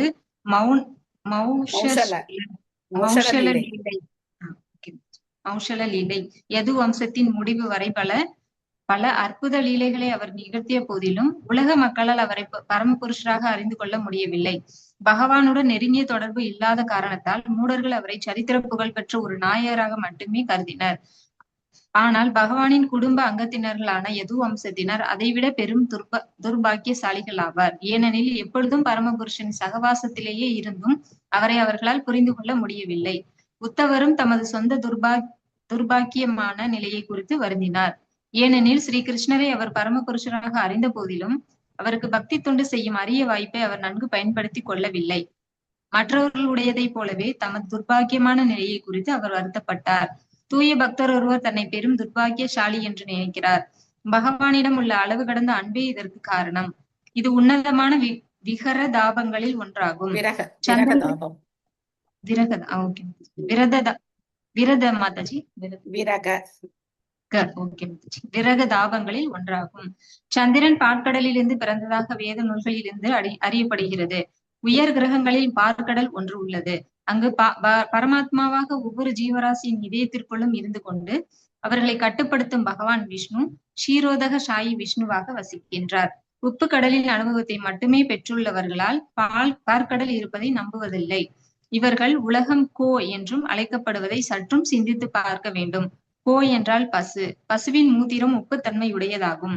ஆயுர்வேத மருத்துவத்தின்படி கல்லீரல் நோய்களை குணப்படுத்துவதற்கு பசுவின் மூத்திரம் மிகவும் பயனுள்ளதென கண்டுபிடிக்கப்பட்டுள்ளது. இத்தகைய நோயாளிகள் பசுவின் பாலை அனுபவித்திருக்க மாட்டார்கள். ஏனெனில் கல்லீரல் நோயாளிகளுக்கு பசுவின் பால் கொடுக்கப்படுவதில்லை. ஆனால் இந்த நோயாளிகள் பசுவின் பாலை குடித்திராத போதிலும்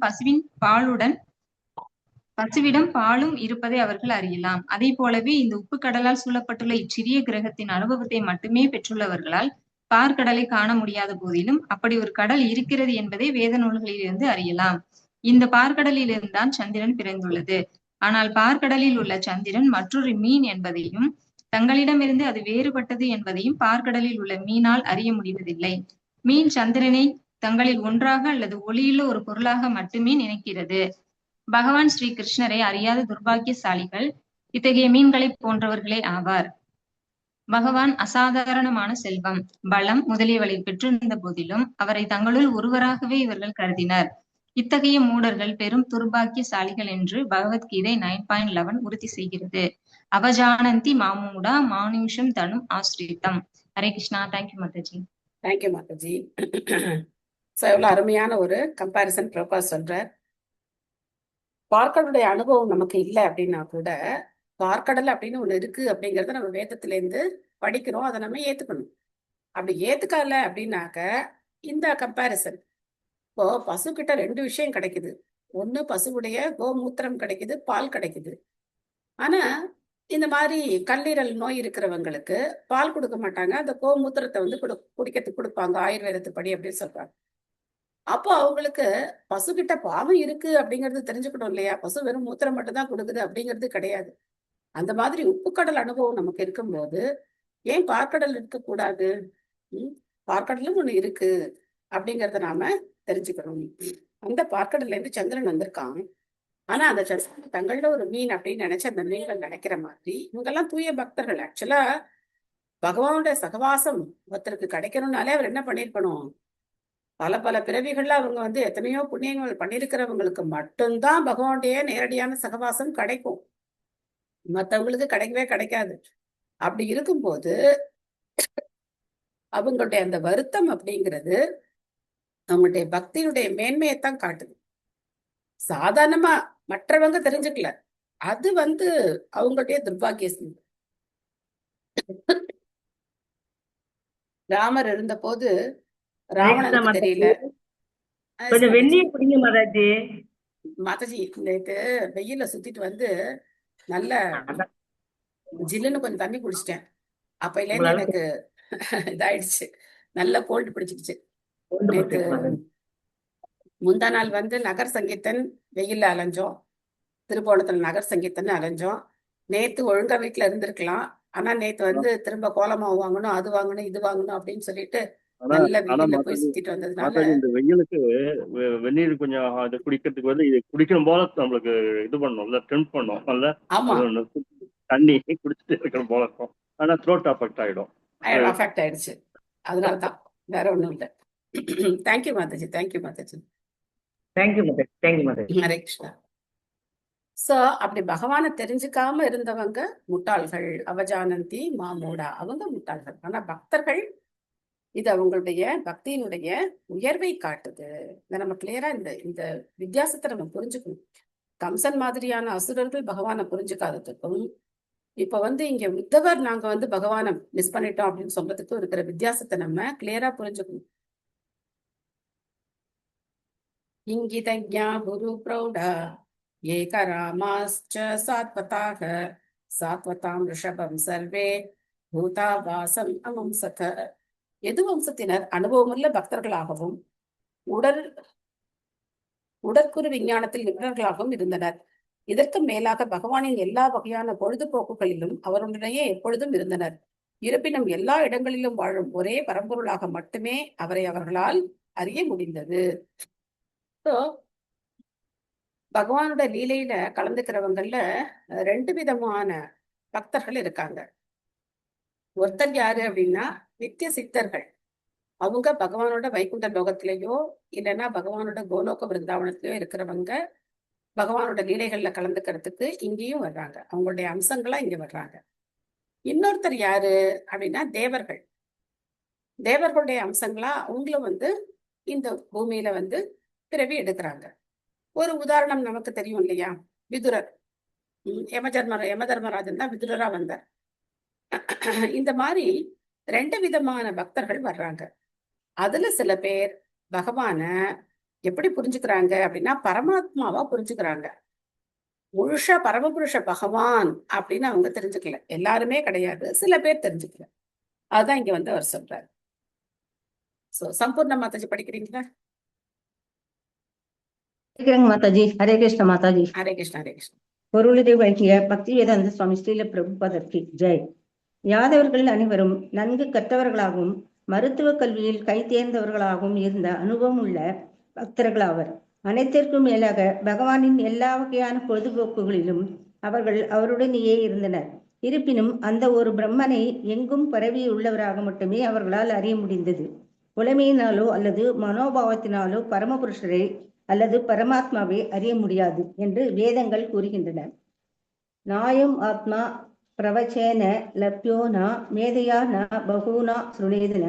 கதோபனிஷதம் 1.2.23. பகவானின் அருளை பெற்றவர்கள் மட்டுமே அவரை அறிய முடியும். யாதவர்கள் அசாதாரணமான கல்வியையும் அனுபவத்தையும் பெற்றிருந்த போதிலும் பகவானை அவர்கள் எல்லோர் இதயங்களிலும் வாழ்பவராக மட்டுமே காண முடிந்தது. அவர்தான் முழுமுதற் கடவுள் என்பதை அவர்களால் புரிந்து கொள்ள முடியவில்லை. இந்த அறிவு பற்றாக்குறைக்கு அவர்களது குறையுடைய புலமையும் துரதிருஷ்டமும் தான் காரணம். ஆனால் பிருந்தாவனத்திலோ பகவான் பரமாத்மாவாக கூட அறியப்படவில்லை. ஏனெனில் பிருந்தாவனவாசிகள் பகவானின் கலப்பற்ற தூய பக்தர்களாக இருந்ததால் அவரை தங்களது அன்பிற்குரிய பொருளாக மட்டுமே அவர்களால் நினைக்க முடிந்தது. அவர்தான் பரமபுருஷர் என்பதை அவர்கள் அறிந்திருக்கவில்லை. துவாரகாவாசிகளான யாதவர்களால் பகவான் ஸ்ரீ கிருஷ்ணர் இவர் வாசுதேவனாக அல்லது எங்கும் பரவியுள்ள பரமாத்மாவாக மட்டுமே அறிய முடிந்தது. ஆனால் அவர்தான் பரமபுருஷர் என்பதை அவர்கள் அறிந்திருக்கவில்லை. வேத வல்லுநர்களான அவர்கள் பின்வரும் வேத மந்திரங்களை சரியென்று நிரூபித்து காட்டுள்ளனர். ஏகோ தேவ சர்வ பூதாதிவாச அந்தர்யாமி மற்றும் விஷ்ணினாம் வர தேவதா. எனவே யாதவர்கள் பகவான் ஸ்ரீ கிருஷ்ணரை தங்கள் குடும்பத்தில் அவதரித்த பரமாத்மாவாக ஏற்றுக்கொண்டனர் என்று அதற்கும் உயர்ந்தவராக அல்ல. ஹரே கிருஷ்ணா. தேங்க்யூ மாதாஜி. ஹரே கிருஷ்ணா. தேங்க்யூ மாதாஜி. இங்க பிருந்தாவன வாசிகளுக்கும் துவாரகா வாசிகளுக்கும் உள்ள வித்தியாசத்தை பிரபுபாத் சொல்றார். இவங்களாவது பரமாத்மாவா தெரிஞ்சுக்கிட்டாங்க. பிருந்தாவன வாசிகள் அதை கூட ஏத்துக்கல. அவங்க எப்படி நினைச்சாங்க, நீ கடவுளா இருந்தா இருந்துக்கோ, எங்களுக்கு அதை பத்தி பிரச்சனை கிடையாது. இன்னைக்கு ஆட்டத்துக்கு நீ ஏமாத்தினா உன்னை சேர்த்துக்க மாட்டோம். அந்த அளவுக்கு அவங்களுக்கு என்ன கன்விக்ஷன் இருந்தது, கிருஷ்ணர் என்னுடைய நண்பன், வேற எதுவும் அவங்களுக்கு தெரியல, இந்த கிருஷ்ணர் எனக்கு ஃப்ரெண்ட், அவ்வளவுதான். அதே மாதிரி யசோதை என்ன நினைச்சாங்க, நான் கண்டிக்கலன்னா இந்த குழந்தை கெட்டு போயிடுமே, அப்புறம் பின்னாடி இதனுடைய நடத்தை சரியில்லைன்னா யசோதையோட வளர்ப்பு சரியில்லைன்னு தானே சொல்லுவாங்க, என்னுடைய குழந்தைய நான் தானே கட்டிச்சு ஆகணும் அப்படின்னு சொல்லி யசோதை என்ன பண்றாங்க, குச்சியை வச்சு மிரட்டுறாங்க. அப்போ அந்த பாவநிலை என்ன அப்படிங்கிறது நம்மளால புரிஞ்சுக்கவே முடியாது. நாம இன்னும் என்ன பண்ணிட்டு இருக்கோம், கோவிலுக்கு போனா கிருஷ்ணா எனக்கு அது கூட இது கூட, எனக்கு அது சரியாகணும் இது சரியாகணும், அந்த பிரார்த்தனையிலே தான் நம்ம இருக்கோம் இல்லையா. எனக்கு அந்த பிரச்சனை இருக்கு, இந்த பிரச்சனை இருக்கு, அதை சரி பண்ணி கொடுங்க, இதை சரி பண்ணி கொடுங்க. நம்ம இன்னும் அந்த பிளாட்ஃபார்மே தாண்டல. நாம எங்க இந்த உயர்ந்த நிலைகளை எல்லாம் நாம எப்படி புரிஞ்சுக்க முடியும்? ஆக பக்தி பரவசத்துல தூய பக்தர்கள் பகவானையே மறந்துடுறாங்க. பகவானையே மறந்து அவங்க என்ன நினைக்கிறாங்க, பகவானை தங்கள்ல ஒருத்தரா நினைச்சு அவங்க அன்பு செலுத்துறாங்க. ஒரு பக்கம் நாஸ்திகனும் கடவுளை ஏத்துக்கல, ஒரு பக்கம் பக்தியில உயர்ந்த நிலையில இருக்கிறவங்களும் அவரை கடவுளா ஏத்துக்கல. பாவம் தானே கிருஷ்ணர், ரெண்டு பேரும் ஏத்துக்கல. ஒரு பக்கம் நாஸ்திகன் கடவுளே இல்லைங்கன்னா, ஒரு பக்கம் பக்தியில உயர்ந்து இருக்கிறவங்க நீ கடவுளா இருந்தா என்ன, இல்லைன்னா எங்களுக்கு என்ன, நாங்க சொல்றதா நீ கேட்கணும் அப்படின்னு சொல்லி கடவுளை அவங்க என்ன பண்றாங்க, அன்புனால கட்டி போடுறாங்க. ஆனா பக்தர்களுடைய அந்த தூய நிலை, உயர்ந்த நிலை, அதை நாம திரும்ப திரும்ப திரும்ப மெடிடேட் பண்ண நம்ம இதயத்தில் உள்ள அழுக்குகள், கலங்கங்கள் இதெல்லாம் போகும். தேவஸ்ய மாயையா ஸ்பிருஷ்டோ ஏ சான்யத் அசத் ஆஸ்ரிதாக ராம்யதே தீர்ண தத் வாக்கியே ஆத்மனி யுக்தாத்மனோஹரோ. பகவானின் மாயை சக்தியினால் குழப்பமடைந்துள்ளவர்களின் வார்த்தைகளால் பூர்ண சரணாகதி அடைந்துள்ள ஆத்மாக்களின் புத்தியை எந்த சூழ்நிலையிலும் திசை திருப்ப முடியாது. சோ மாயை பகவான்கிட்ட மட்டும் இல்ல, பக்தர்கள்ட்ட கூட வேலை செய்ய முடியாது. ஏன்னா மாயையுடைய ஆதிக்கம் பக்தர்களா இல்லாதவங்க மேலதான் இருக்குமே தவிர பக்தர்கள் மேல மாயையால எந்த ஆதிக்கத்தையும் செலுத்த முடியாது. கணிகா மாதாஜி படிக்கிறீங்களா? எஸ் மாதாஜி. ஹரே கிருஷ்ணா மாதாஜி. ஹரே கிருஷ்ணா. பொருளுரை தந்த ஸ்ரீல பிரபாதாவுக்கு ஜெய். வேத கூற்றுகளின்படி பகவான் ஸ்ரீ கிருஷ்ணர் தான் பரமபுருஷர் ஆவார். ஸ்ரீபாத சங்கராச்சாரியார் உட்பட எல்லா ஆச்சாரியர்களும் அவரை அவ்வாறு ஏற்றுக்கொள்கின்றனர். ஆனால் இவ்வுலகில் அவதரித்த படிச்சாச்சு மாதாஜி, படிச்சாச்சுப்பா. மொழிபெயர்ப்பு சம்பூர்ண மாதாஜி படிச்சாங்க. நீங்க கண்டினியூ பண்ணுங்க. ஆனால் இவ்வுலகில் அவதரித்த பொழுது வெவ்வேறு பிரிவுகளை சேர்ந்த மனிதர்கள் அவரை வெவ்வேறு விதமாக ஏற்றுக்கொண்டிருந்தனர். எனவே பகவானை பற்றிய அவர்களுடைய கணிப்பும் வேறுபட்டதாக இருந்தது. பொதுவாக வேத சாஸ்திரங்களில் நம்பிக்கை கொண்டிருந்தவர்கள் அவரை உள்ளபடி ஏற்றுக்கொண்டனர். இவர்கள் அனைவரும் பகவானின் மறைவினால் பெரும் துயரத்தில் ஆழ்ந்தனர். அது அர்ஜுனனுக்கும் யுதிஷ்டருக்கும் சகிக்க முடியாததாக இருந்தது. இதை முதல் காண்டத்தில் முன்பே விவரித்திருக்கிறோம். யாதவர்கள் பகவானை முழுமையாக அறிந்திருக்கவில்லை. ஆனால் பகவானுடன் சகவாசம் கொள்ளும் வாய்ப்பை பெற்றதால் பெருமைக்குரியவர்களாயினர். அவர்களும் பகவானுக்கு நெருங்கிய தொண்டாற்றினர். பகவானை சாதாரண ஒரு மனிதன் என்று தவறாக கணக்கிட்டவர்களிலிருந்து யாதவர்களும் மற்ற பக்தர்களும் வேறுபட்டவர்களாக இருந்தனர். பகவானை தப்பு கணக்கு போட்டவர்கள் மாய சக்தியினால் குழம்பி போய் இருந்தனர் என்பதில் சந்தேகமில்லை. பரமபுருஷரிடம் விரோதம் கொண்டிருந்த அவர்கள் பௌதீக கல்வியில் உயர்ந்தவர்களாக இருந்த போதிலும் மாய சக்தி அவர்களிடம் பெரும் வலிமையுடன் செயல்படுகிறது. இத்தகைய மனிதர்கள் நம்பிக்கையற்றவர்களும் நாஸ்திக மனோபாவத்தினால் நோயுற்றவர்களும் ஆவார். பகவான் ஸ்ரீ கிருஷ்ணரை ஒரு சாதாரண மனிதன் என்று நிலைநாட்டுவதில் எப்பொழுதும் இவர்கள் ஆவல் கொண்டுள்ளனர். ஜராசந்தனையும் திருதராஷ்டிரர் புத்திரர்களையும் போன்ற அசுர அரசர்களை கொல்ல அவர் சதிதிட்டம் தீட்டியதால் அவர் ஒரு வேடனால் கொல்லப்பட்டார் என்று அவர்கள் சாதிக்கின்றனர். இத்தகைய மனிதர்களுக்கு பகவான் கர்ம பலன்களால் பாதிப்படைவதில்லை என்ற பகவத்கீதையின் கூற்றில் நம்பிக்கை இல்லை. நேமாம் கர்மாணி லிம்பந்தி. திருதராஷ்டிர புத்திரர்கள் முதலானவர்களை கிருஷ்ணர் கொன்ற பாவத்திற்காக அவரது குடும்பமான யது வம்சம் பிராமணர்களால் சபிக்கப்பட்டு அழிந்து போனது என்பது அசுரர்களின் கருத்தாகும். பகவானின் பக்தர்கள் உண்மை எது பொய் எது என்பதை நன்கு அறிந்திருப்பதால் இத்தகைய அவதூறுகள் அவர்களது இதயத்தை பாதிப்பதில்லை. பகவானை பற்றி அவர்கள் கொண்டுள்ள அறிவுபூர்வமான கருத்து ஒருபோதும் மறுக்க முடியாததாகும். ஆனால் அசுரர்களின் அவதூறான வார்த்தைகளால் தடுமாற்றம் அடைபவர்களும் நிந்திக்கப்படுகின்றனர். இதைதான் உத்தவர் இப்பதத்தில் குறிப்பிட்டுள்ளார்.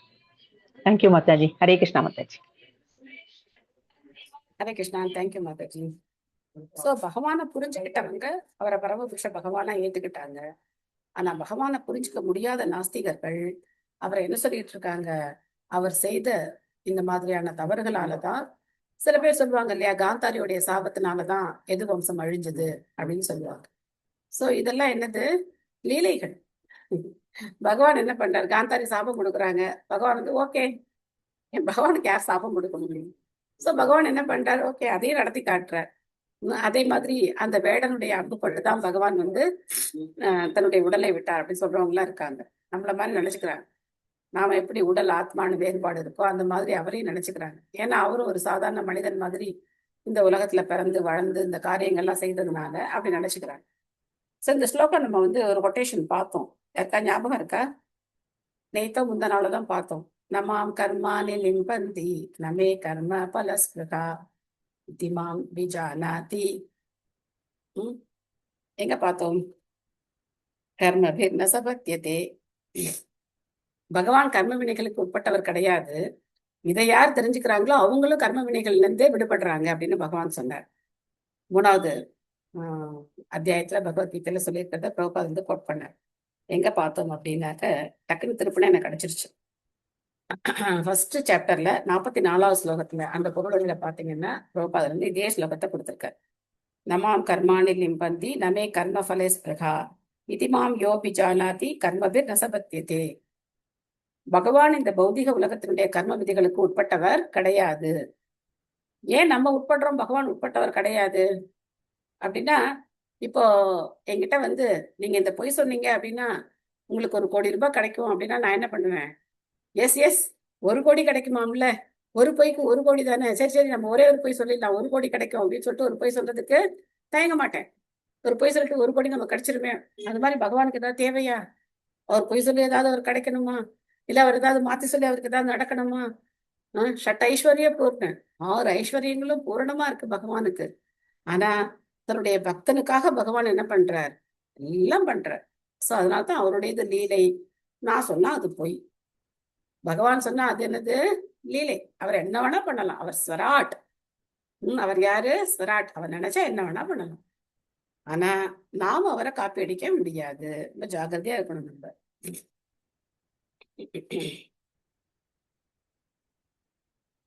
பிரதர்ஸ்யா தப்த தபசாம் அவித்ருப்த திருஷாம் நிருணாம் அதாயாந்தர் அதாத்யஸ்து ஸ்வபிம்பம் லோகலோச்சனம். பொதுமக்களின் பார்வையின் முன் தமது நித்தியமான சுயரூபத்தை காட்டிய பகவான் ஸ்ரீ கிருஷ்ணர் தேவையான தவத்தை செய்யாததால் தம்மை உள்ளபடி காண முடியாதவர்களின் பார்வையில் விழுந்து தமது உருவத்தை மறைத்துக் கொண்டார். சோ ரொம்ப முக்கியமான விஷயம், தேவையான தபஸை செய்யல. பகவானை புரிஞ்சுக்கிறதுக்கு ஏஷாம் தொந்தகதம் பாபம் ஜனானாம் புண்ணிய கர்மனா அப்படின்னு சொல்லியிருந்தார். சோ அந்த புண்ணிய கர்மக்கள் அதெல்லாம் செய்யாதவங்களால பகவானை புரிஞ்சுக்க முடியாது அப்படிங்கறத நம்ம ஏற்கனவே பார்த்தோம். பத்மா மாதாஜி படிக்கிறீங்களா? ஹரே கிருஷ்ணா மாதாஜி. பிரணாம்ஸ் மாதாஜி. வாசிக்கிறேன் மாதாஜி. வாசி. பொருளுரை. இப்பதத்தில் அபித்ருப்த த்ரிஷாம் என்னும் சொல் மிகவும் குறிப்பிடத்தக்கதாகும். ஜட உலகில் உள்ள பந்தப்பட்ட ஆத்மாக்கள் பல்வேறு வழிகளில் தங்களது புலன்களை திருப்திப்படுத்த முயல்கின்றனர். ஆனால் இத்தகைய முயற்சிகளால் திருப்தி அடைவது சாத்தியமல்ல என்பதால் இதில் அவர்கள் தோல்வியை காண்கின்றனர். நிலத்தில் போடப்பட்ட மீனின் உதாரணம் இவ்விஷயத்தில் மிகவும் பொருத்தமுடையதாக இருக்கும். நீரில் உள்ள மீனை எடுத்து நிலத்தில் போட்டு அதற்கு பல வகையான சுகபோகங்களை அளித்தாலும் அதனால் மகிழ்ச்சியுடன் இருக்க முடியாது. பரமஜீவனான நம்ம பரமபுருஷரின் சகவாசத்தால் மட்டுமே ஆன்மீக ஆத்மாவினால் மகிழ்ச்சியாக இருக்க முடியும். ஆன்மீக வெளியில் எண்ணற்ற வைகுண்ட லோகங்களை கொண்டுள்ள பகவான் முக்தியடைந்த ஜீவராசிகளின் சுகத்திற்காக எண்ணற்ற ஏற்பாடுகளை செய்துள்ளார். விருந்தாவனம், மதுரா மற்றும் துவாரகா ஆகிய இடங்களில் தமது உன்னதமான லீலைகளை வெளிப்படுத்தி பந்தப்பட்ட ஆத்மாக்களை பரமபதமான நித்திய உலகிற்கு கவர்ந்து செல்வதற்காக பகவான் தோன்றுகிறார். ஆனால் போதுமான புண்ணியம் இல்லாததால் மக்கள் பகவானின் இத்தகைய லீலைகளால் கவரப்படுவது இல்லை. பாவ விளைவுகளை முற்றிலும் கடந்துவிட்டவர்களால் மட்டுமே பகவானின் உன்னத அன்பு தொண்டில் தங்களை ஈடுபடுத்திக் கொள்ள முடியும் என்று பகவத்கீதை கூறுகிறது. ஒவ்வொரு பந்தப்பட்ட ஆத்மாவையும் புண்ணிய வழியில் செலுத்துவதற்காகவே வேத முறைப்படியான சமய சடங்குகள் ஏற்படுத்தப்பட்டு இருக்கின்றன. எல்லா சமூக பிரிவுகளுக்கும் உரிய நியமிக்கப்பட்ட கொள்கைகளை உறுதியாக பின்பற்றுவதால் உண்மை, மனவடக்கம், புலனடக்கம், பொறுமை முதலான குணங்களை ஒருவரால் அடைய முடியும். மேலும் பகவானுக்கு தூய பக்தி தொண்டை செய்யும் படித்தரத்திற்கும் அவர்களால் உயர முடியும். இத்தகைய உன்னத பயிற்சிகளால் மட்டுமே ஆசைகள் முழுமையாக திருப்திப்படுத்தப்படக்கூடும். பகவான் அவதரித்த பொழுது அவரை உள்ளபடி கண்டு தங்களது பௌதிக ஆசைகளை நிறைவேற்றி கொள்ள முடிந்தவர்களால் அவருடன் அவரது ராஜ்யத்திற்கு செல்ல முடிந்தது. ஆனால் பகவானை உள்ளபடி காண முடியாமல் பௌதிக ஆசைகளையே தொடர்ந்து பற்றுக்கொண்டு இருந்தவர்களால் பரமபதத்தை அடைய இயலவில்லை. இப்பதத்தில் குறிப்பிடப்படுவது போல் பகவான் தமது ஆதியான நித்திய ரூபத்தினுடனேயே அனைவரது பார்வையிலும் மறைந்து போனார். பந்தப்பட்ட ஆத்மாக்களால் தவறாக புரிந்து கொள்ளப்படுவது போல் அவர் தமது உடலை கைவிடவில்லை. நம்பிக்கையற்ற நாஸ்திகர்கள் பொய் பிரச்சாரம் செய்வது போல் பகவான் ஒரு சாதாரண பந்தப்பட்ட ஆத்மாவை போல் உடலை விட்டார் என்பதை இக்கூற்று மறுக்கிறது. நம்பிக்கையற்ற அசுரர்களின் மிதமிஞ்சிய சுமையிலிருந்து உலகை விடுவிப்பதற்காகவே பகவான் தோன்றினார். இதை செய்த பின் உலகின் கண்களிலிருந்து அவர் மறைந்து போனார். ஹரே கிருஷ்ணா மாதாஜி. தேங்க்யூ மாதாஜி. ஹரே கிருஷ்ணா. ஜெய். ஸோ இப்போ பார்த்தோம் அப்படின்னாக்க ரோபா சொல்ற பகவானுடைய சகவாசத்தினால தான் ஆத்மா சந்தோஷமா திருப்தியா இருக்க முடியும். இல்லைன்னா தண்ணியில இருக்கிற மீனை தூக்கி தரையில போட்டு அதுக்கு ஒரு ஏசி ரூம் கட்டி வச்சு கொஞ்சம் ஹல்வா குலாப் ஜாமுன் எல்லாம் கொடுத்தா கூட அதால என்ன பண்ண முடியாது, உயிர் வாழ முடியாது. அந்த மாதிரி இப்போ நம்ம பகவானை பிரிஞ்சு இருக்கிற காரணத்தினால, அந்த உறவை நம்ம மறந்து இருக்கிற காரணத்தினால பல்வேறு விதமான துன்பங்களுக்கு நாம ஆட்படுறோம். அப்போ பகவானுடைய தொடர்பு நமக்கு கிடைக்கும் போது இந்த பௌதிக துன்பங்களுடைய அந்த தாக்கம் நமக்கு குறையும். பௌதிக துன்பங்கள் வராதுன்னு எங்கேயுமே சொல்லல. பௌதிக துன்பங்கள் நமக்கு தொடர்ந்து வந்துகிட்டே தான் இருக்கு. நம்ம கர்மவினைப்படி நம்ம என்னென்ன அனுபவிக்கணுமோ அதெல்லாம் நமக்கு வந்துகிட்டே தான் இருக்கும். ஆனா அந்த துன்பங்களால நம்ம அந்த அறையில அடிச்சுட்டு போன மாதிரி அடிச்சுட்டு போயிடாம நாம என்ன பண்ணுவோம், பகவத் பக்தியில தொடர்ந்து நாம முன்னேறிக்கிட்டே இருப்போம். சோ இங்க பகவான் எதுக்காக அவதரிக்கிறார்? தன்னுடைய லீலைகளினால நம்மள மாதிரி இருக்கிறவங்களை கவர்ந்து இழுக்கிறதுக்காக பகவான் அவதரிக்கிறார். ஆனா அதையும் மீறி நம்ம என்ன பண்றோம், அவரை ஒரு சாதாரண மனுஷனா நினைச்சு இன்னைக்கு சொல்றவங்க இருக்காங்க. கிருஷ்ணனுடைய சமாதியை போய் நாங்க பார்த்தோம் அப்படின்னு சொல்றவங்க இருக்காங்க இல்லையா? சோ அது எதுக்காக பகவான் பண்ணார் அப்படின்னா, அந்த மாதிரி மனோநிலை இருக்கிறவங்களுக்கு ஒரு வாய்ப்பு கொடுக்கிறார் பகவான். ஆமா, வச்சுக்கோ, நானும் வந்து பிறந்தேன், நானும் இறந்தேன், அப்படியே நினைச்சுக்கோ. உன்னால என்ன பண்ண முடியாது, பக்தியில முன்னேறவே முடியாது. எப்போ இது கிளியரா கொடுத்திருக்காரு. பகவான் தன்னுடைய ஸ்வரூப நிலையிலேயே தன்னுடைய ஆன்மீக உலகத்துக்கு திரும்பி போனார். பகவான் எந்த எந்த ஸ்வரூபத்துல இருந்தாரோ அதே ஸ்வரூபத்தோட அவருடைய ஆன்மீக உலகத்துக்கு திரும்பி போறார். தாருகன் அவர்கிட்ட சொல்றார், தேரை கொண்டு வா அப்படின்னு சொல்றார். தேர்ல ஏறி உட்கார்ந்து அந்த தேரோட எப்படி போறார், பகவான் வைகுண்டம் போறார். சோ நாம ராமாயணத்துல பார்த்திருப்போம், கேட்டிருப்போம். நம்ம ராமர் அவர் மறையும் போது அந்த அயோத்தியா வாசிகள் எல்லாம் சரையு நதியில இறங்கிட்டாங்க. அவரோட சேர்ந்து எல்லாரும் அயோத்திய வைகுண்டத்துல இருக்கிற அயோத்திக்கு போயிட்டாங்க. கேட்டிருக்கோமா இல்லையா? அந்த நம்பிக்கை நமக்கு இருந்தாதான் நாமளும் பகவானுடைய ராஜ்யத்துக்கு போக முடியும். அந்த நம்பிக்கை இல்லை அப்படிங்கிறது பகவான் சில பேர் சொல்லுவாங்க, நான் வந்து கேட்டிருக்கேன், ஆச்சாரியர்கள் அந்த மாதிரி சொல்லியிருக்காங்க, பரீட்சித் மகாராஜரை வந்து அந்த பாம்பு கடிச்சது, அவருடைய உடல் எரிஞ்சு போச்சு. அப்புறம் பரீட்சித் மகாராஜர் வந்து அந்த பாம்புல இருந்து விடுபடுறதுக்காக ஒரு சமுத்திரத்துல போய் உட்கார்ந்துருந்தார், அவர் சமுத்திரத்துல அரண்மனை கட்டி உட்கார்ந்துருந்தார் அப்படிலாம் சொல்லுவாங்க. நமக்கு பாகவதம் என்ன சொல்லுதோ, பிரபுபாதர் என்ன சொல்றாரோ அதுதான் பிரமாணம். அந்த பிரமாணத்துல இருந்து நம்ம மாறவே கூடாது. நமக்கு இதுதான் பிரமாணம். இதுக்கு மேல நம்ம எக்ஸ்பர்ட் ஆகணும்னு முயற்சி பண்ணவே கூடாது. இதை ஒழுங்கா புரிஞ்சுக்கிட்டாலே நமக்கு போதும். பிரபுபாதர் என்ன சொல்றாரோ அதை ஒழுங்கா புரிஞ்சு பயிற்சி பண்ணாலே நமக்கு போகும். ஒரு விளையாட்டா சொல்லுவாங்கல்ல, ஒருத்தர் வந்து மியூசிக் கத்துக்கணும்னு உண்டாராம். அப்போ 2 பேர் வந்தாங்களாம். இந்த மியூசிக் டீச்சர் கேட்டாராம், என்னப்பா மியூசிக் கத்துக்க வந்திருக்கியே? முதல்ல ஒரு பையன் கிட்ட கேட்டாராம், உனக்கு என்ன அனுபவம் இருக்கு அப்படின்னு. எனக்கு ஒரு அனுபவமும் கிடையாது, நான் இப்பதான் முதல்ல வந்திருக்கேன் அப்படின்னா. சரி, நீ 1 மாசத்துல கத்துக்குவ, ஒன்றும் பிரச்சனை இல்லை அப்படின்னு சொன்னான். இன்னொரு பையன்கிட்ட கேட்டாராம், நான் ஏற்கனவே ஒருத்தட்ட போய் நான் நிறைய கத்துட்டு இருக்கேன் அப்படின்னாராம். உனக்கு ஒரு 4-5 மாசம் ஆகும் அப்படின்ட்டாராம். ஏன்? நீ கத்துக்கிட்டதெல்லாம் நீ முதல்ல என்ன பண்ணணும், மறக்கணும். அப்பதான் நான் சொன்னது உனக்கு உள்ள இறங்கும். அது வரைக்கும் நீ என்ன நினைச்சிட்டு இருப்ப, நம்ம சொன்னா இல்லையா அவர் அப்படித்தானே சொன்னாரு, இது உள்ள போகாது. நமக்கு என்ன தெரியுமோ அதையே நம்ம செஞ்சு, நான் அப்படித்தானே கேட்டேன், இல்லையே எங்க பக்கத்து வீட்டு பாட்டி இப்படித்தானே சொன்னாங்க அப்படி நமக்கு அதுதான் ஞாபகம் வந்துட்டே இருக்குமே தவிர, இங்க பிரபுபாதர் என்ன சொல்றாரு, நம்ம என்ன கடைபிடிக்கிறோம் அது உள்ளேயே இறங்கவே இறங்காது. அதெல்லாம் போனதுக்கு அப்புறம் தான் இது உள்ள இறங்கும். அதனால இந்த மாதிரியான தாட்ஸ், இந்த மாதிரியான விஷயங்கள் எல்லாம் நம்ம விட்டுட்டு இதை நம்ம தெரிஞ்சுக்கணும், கண்டிப்பா தெரிஞ்சுக்கணும். சமாதி இருக்கு, எல்லாத்தையும் தெரிஞ்சுக்கணும். ஆனா அது எதுக்காக பகவான் பண்ணாருங்கிறதையும் தெரிஞ்சுக்கணும்.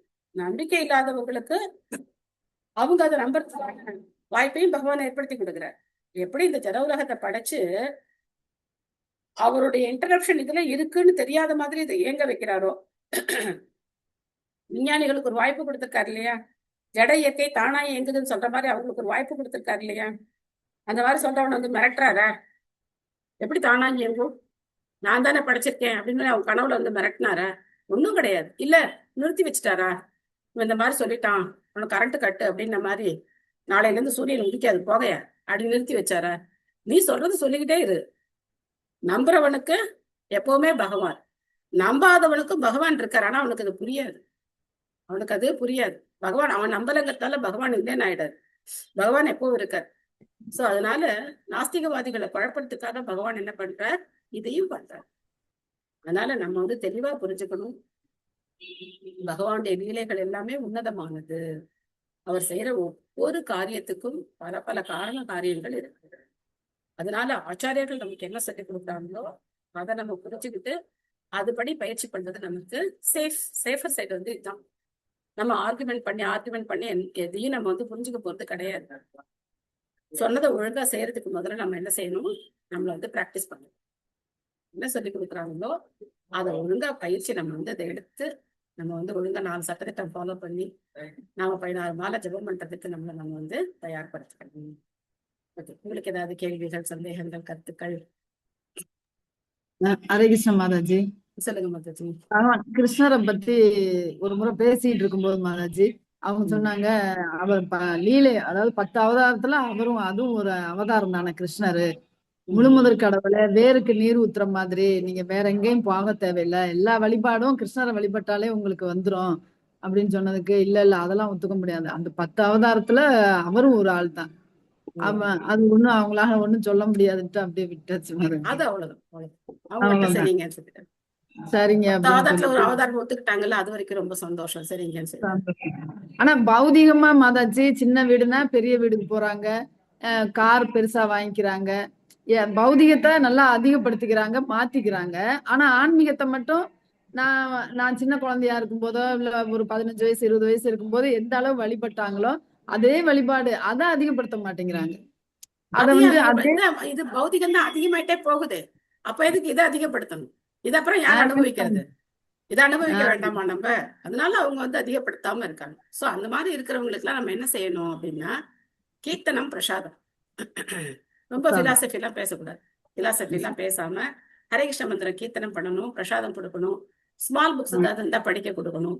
சோ பிரபுபாதருடைய புஸ்தகங்களை நேர படிக்கும் போது ஒரு மாற்றம், நம்ம சொல்லும் போது ஏற்படாத ஒரு கன்விக்ஷன் பிரபுபாத் புக்கு படிச்சா சில பேருக்கு ஏற்படும். ஏன்னா படிக்கும் போது ஜபமாலை பை வாங்கிட்டு போய் கொடுத்தேன் அவங்களுக்கு. அப்புறம் 4 பேர் இருந்தாங்க, 4 பேருக்கு வாங்கி கொடுத்துட்டு பிரபுபாதரோட சின்ன சின்ன புக்கு அதெல்லாம் கொண்டு போய் கொடுத்துட்டு சக்கரை பொங்கல் கொண்டு போய் சக்கரை பொங்கல் செஞ்சு அதெல்லாம் நம்ம பண்ணணும். ஹரே கிருஷ்ணா, சரியா தான் பண்ணிருக்கீங்க. சூப்பர். ஹரே கிருஷ்ணா மாதாஜி. மாதாஜி ஒரு டவுட் மாதாஜி. மாதாஜி யக்ஷர்கள் தேவர்கள் ரெண்டுக்குள்ள டிஃபரன்ஸ் என்ன மாதாஜி? என்ன மாதாஜி? யக்ஷர்கள் தேவர்கள் ரெண்டு பேருக்கும் என்ன மாதாஜி டிஃபரன்ஸ்? யக்ஷர்கள் தேவர்கள், யக்ஷர்கள் வார்டு கவுன்சிலர் மாதிரி, தேவர்கள் மினிஸ்டர்கள் மாதிரி. ஓகே மாதாஜி. அவங்களுக்கும் கொஞ்சம் பவர் இருக்கு இல்லையா? கவுன்சிலருக்கு அவங்களுக்கு எல்லாம் கொஞ்சம் பவர் இருக்கு இல்லையா? நம்மளை விட அவங்களுக்கு கொஞ்சம் ஜாஸ்தி பவர் இருக்கு இல்லையா? அது மாதிரி அவங்க தேவர்களுடைய லிஸ்ட்ல வரமாட்டாங்க. ஆனா கொஞ்சம் சக்திசாலி, நம்மளை விட கொஞ்சம் சக்தி உள்ளவங்க. மாதாஜி யாராவது எக்ஸாம்பிள் சொல்லுங்க மாதாஜி யக்ஷர்களுக்கு. குபேரன் ஒரு யக்ஷர். ஓகே மாதாஜி. ஹரே கிருஷ்ணா. அப்புறம் மாதாஜி பெரிய லிஸ்ட் கேப்பீங்க போல இருக்கு. அதுக்கப்புறம் மாதாஜி ஒரு உதாரணம், குபேரன் ஒரு யக்ஷர். சரி சரி மாதாஜி. தேங்க்யூ மாதாஜி. ஹரே கிருஷ்ணா. ஹரே கிருஷ்ணா மாதாஜி. இன்னைக்கு நான் மீனாட்சி அம்மன் கோயில் திருக்கல்யாணத்துக்கு போயிருந்தேன் மாதாஜி. போனா ஹரே கிருஷ்ணா மாதாஜி, போயிட்டு எல்லாரும் கூட சேர்ந்து போயிட்டு இருந்தேன். நம்ம வைஷ்ணவாஸ் நிறைய பேர், நம்ம பிரபுஸ் மாதாஜி ஒரு 15-20 பேர் இருந்தாங்களா. நான் அவங்கள பார்க்க ஓடிட்டேன். எங்க வீட்டுல தேடிட்டாங்க. அப்புறம் போயிட்டு அவங்ககிட்ட பிளெஸிங் வாங்கிட்டு அவங்களையும் சேர்த்து கூட்டிட்டு போனேன் மாதாஜி. அவங்க மாமா இருக்கிறாங்கனால அவங்களையும் சேர்த்து கூட்டிட்டு போயிட்டு மாதாஜி சாமி அவங்கள பார்த்தது இன்னைக்கு ஒரு பாக்கியமா நினைக்கிறேன் மாதாஜி. ஹரே கிருஷ்ணா. கண்டிப்பா வைஷ்ணவர்களுடைய என்ன சொல்றது, அவங்கள பாக்குறதே பாக்கியம் தான். ஏன்னா ரொம்ப குறைச்சல் இந்த உலகத்துல வைஷ்ணவர்கள் அப்படிங்கிறவங்க ரொம்ப அற்புதமானவர்கள். அருமை மாதாஜி. ஓகே, வேற ஏதாவது கேள்விகள் இருக்கா? ஓகே. வாஞ்சா கல்பத்தருபேஷ்ச கிருபா சிந்துப்யேவ ச பதிதானாம் பாவனேभ्यो வைஷ்ணவேभ्यो நமோ நமः. अनंत कोटि वैष्णव वृंद की जय, श्री प्रभुपाद की जय. थैंक यू माताजी. हरे कृष्णा. हरे कृष्णा. थैंक यू माताजी. थैंक यू माताजी. हरे कृष्णा. थैंक यू माताजी. हरे थैंक यू. हरे कृष्णा. हरे कृष्णा माताजी. हरे कृष्णा. थैंक यू माताजी. Thank you. Hare Krishna. Thank you.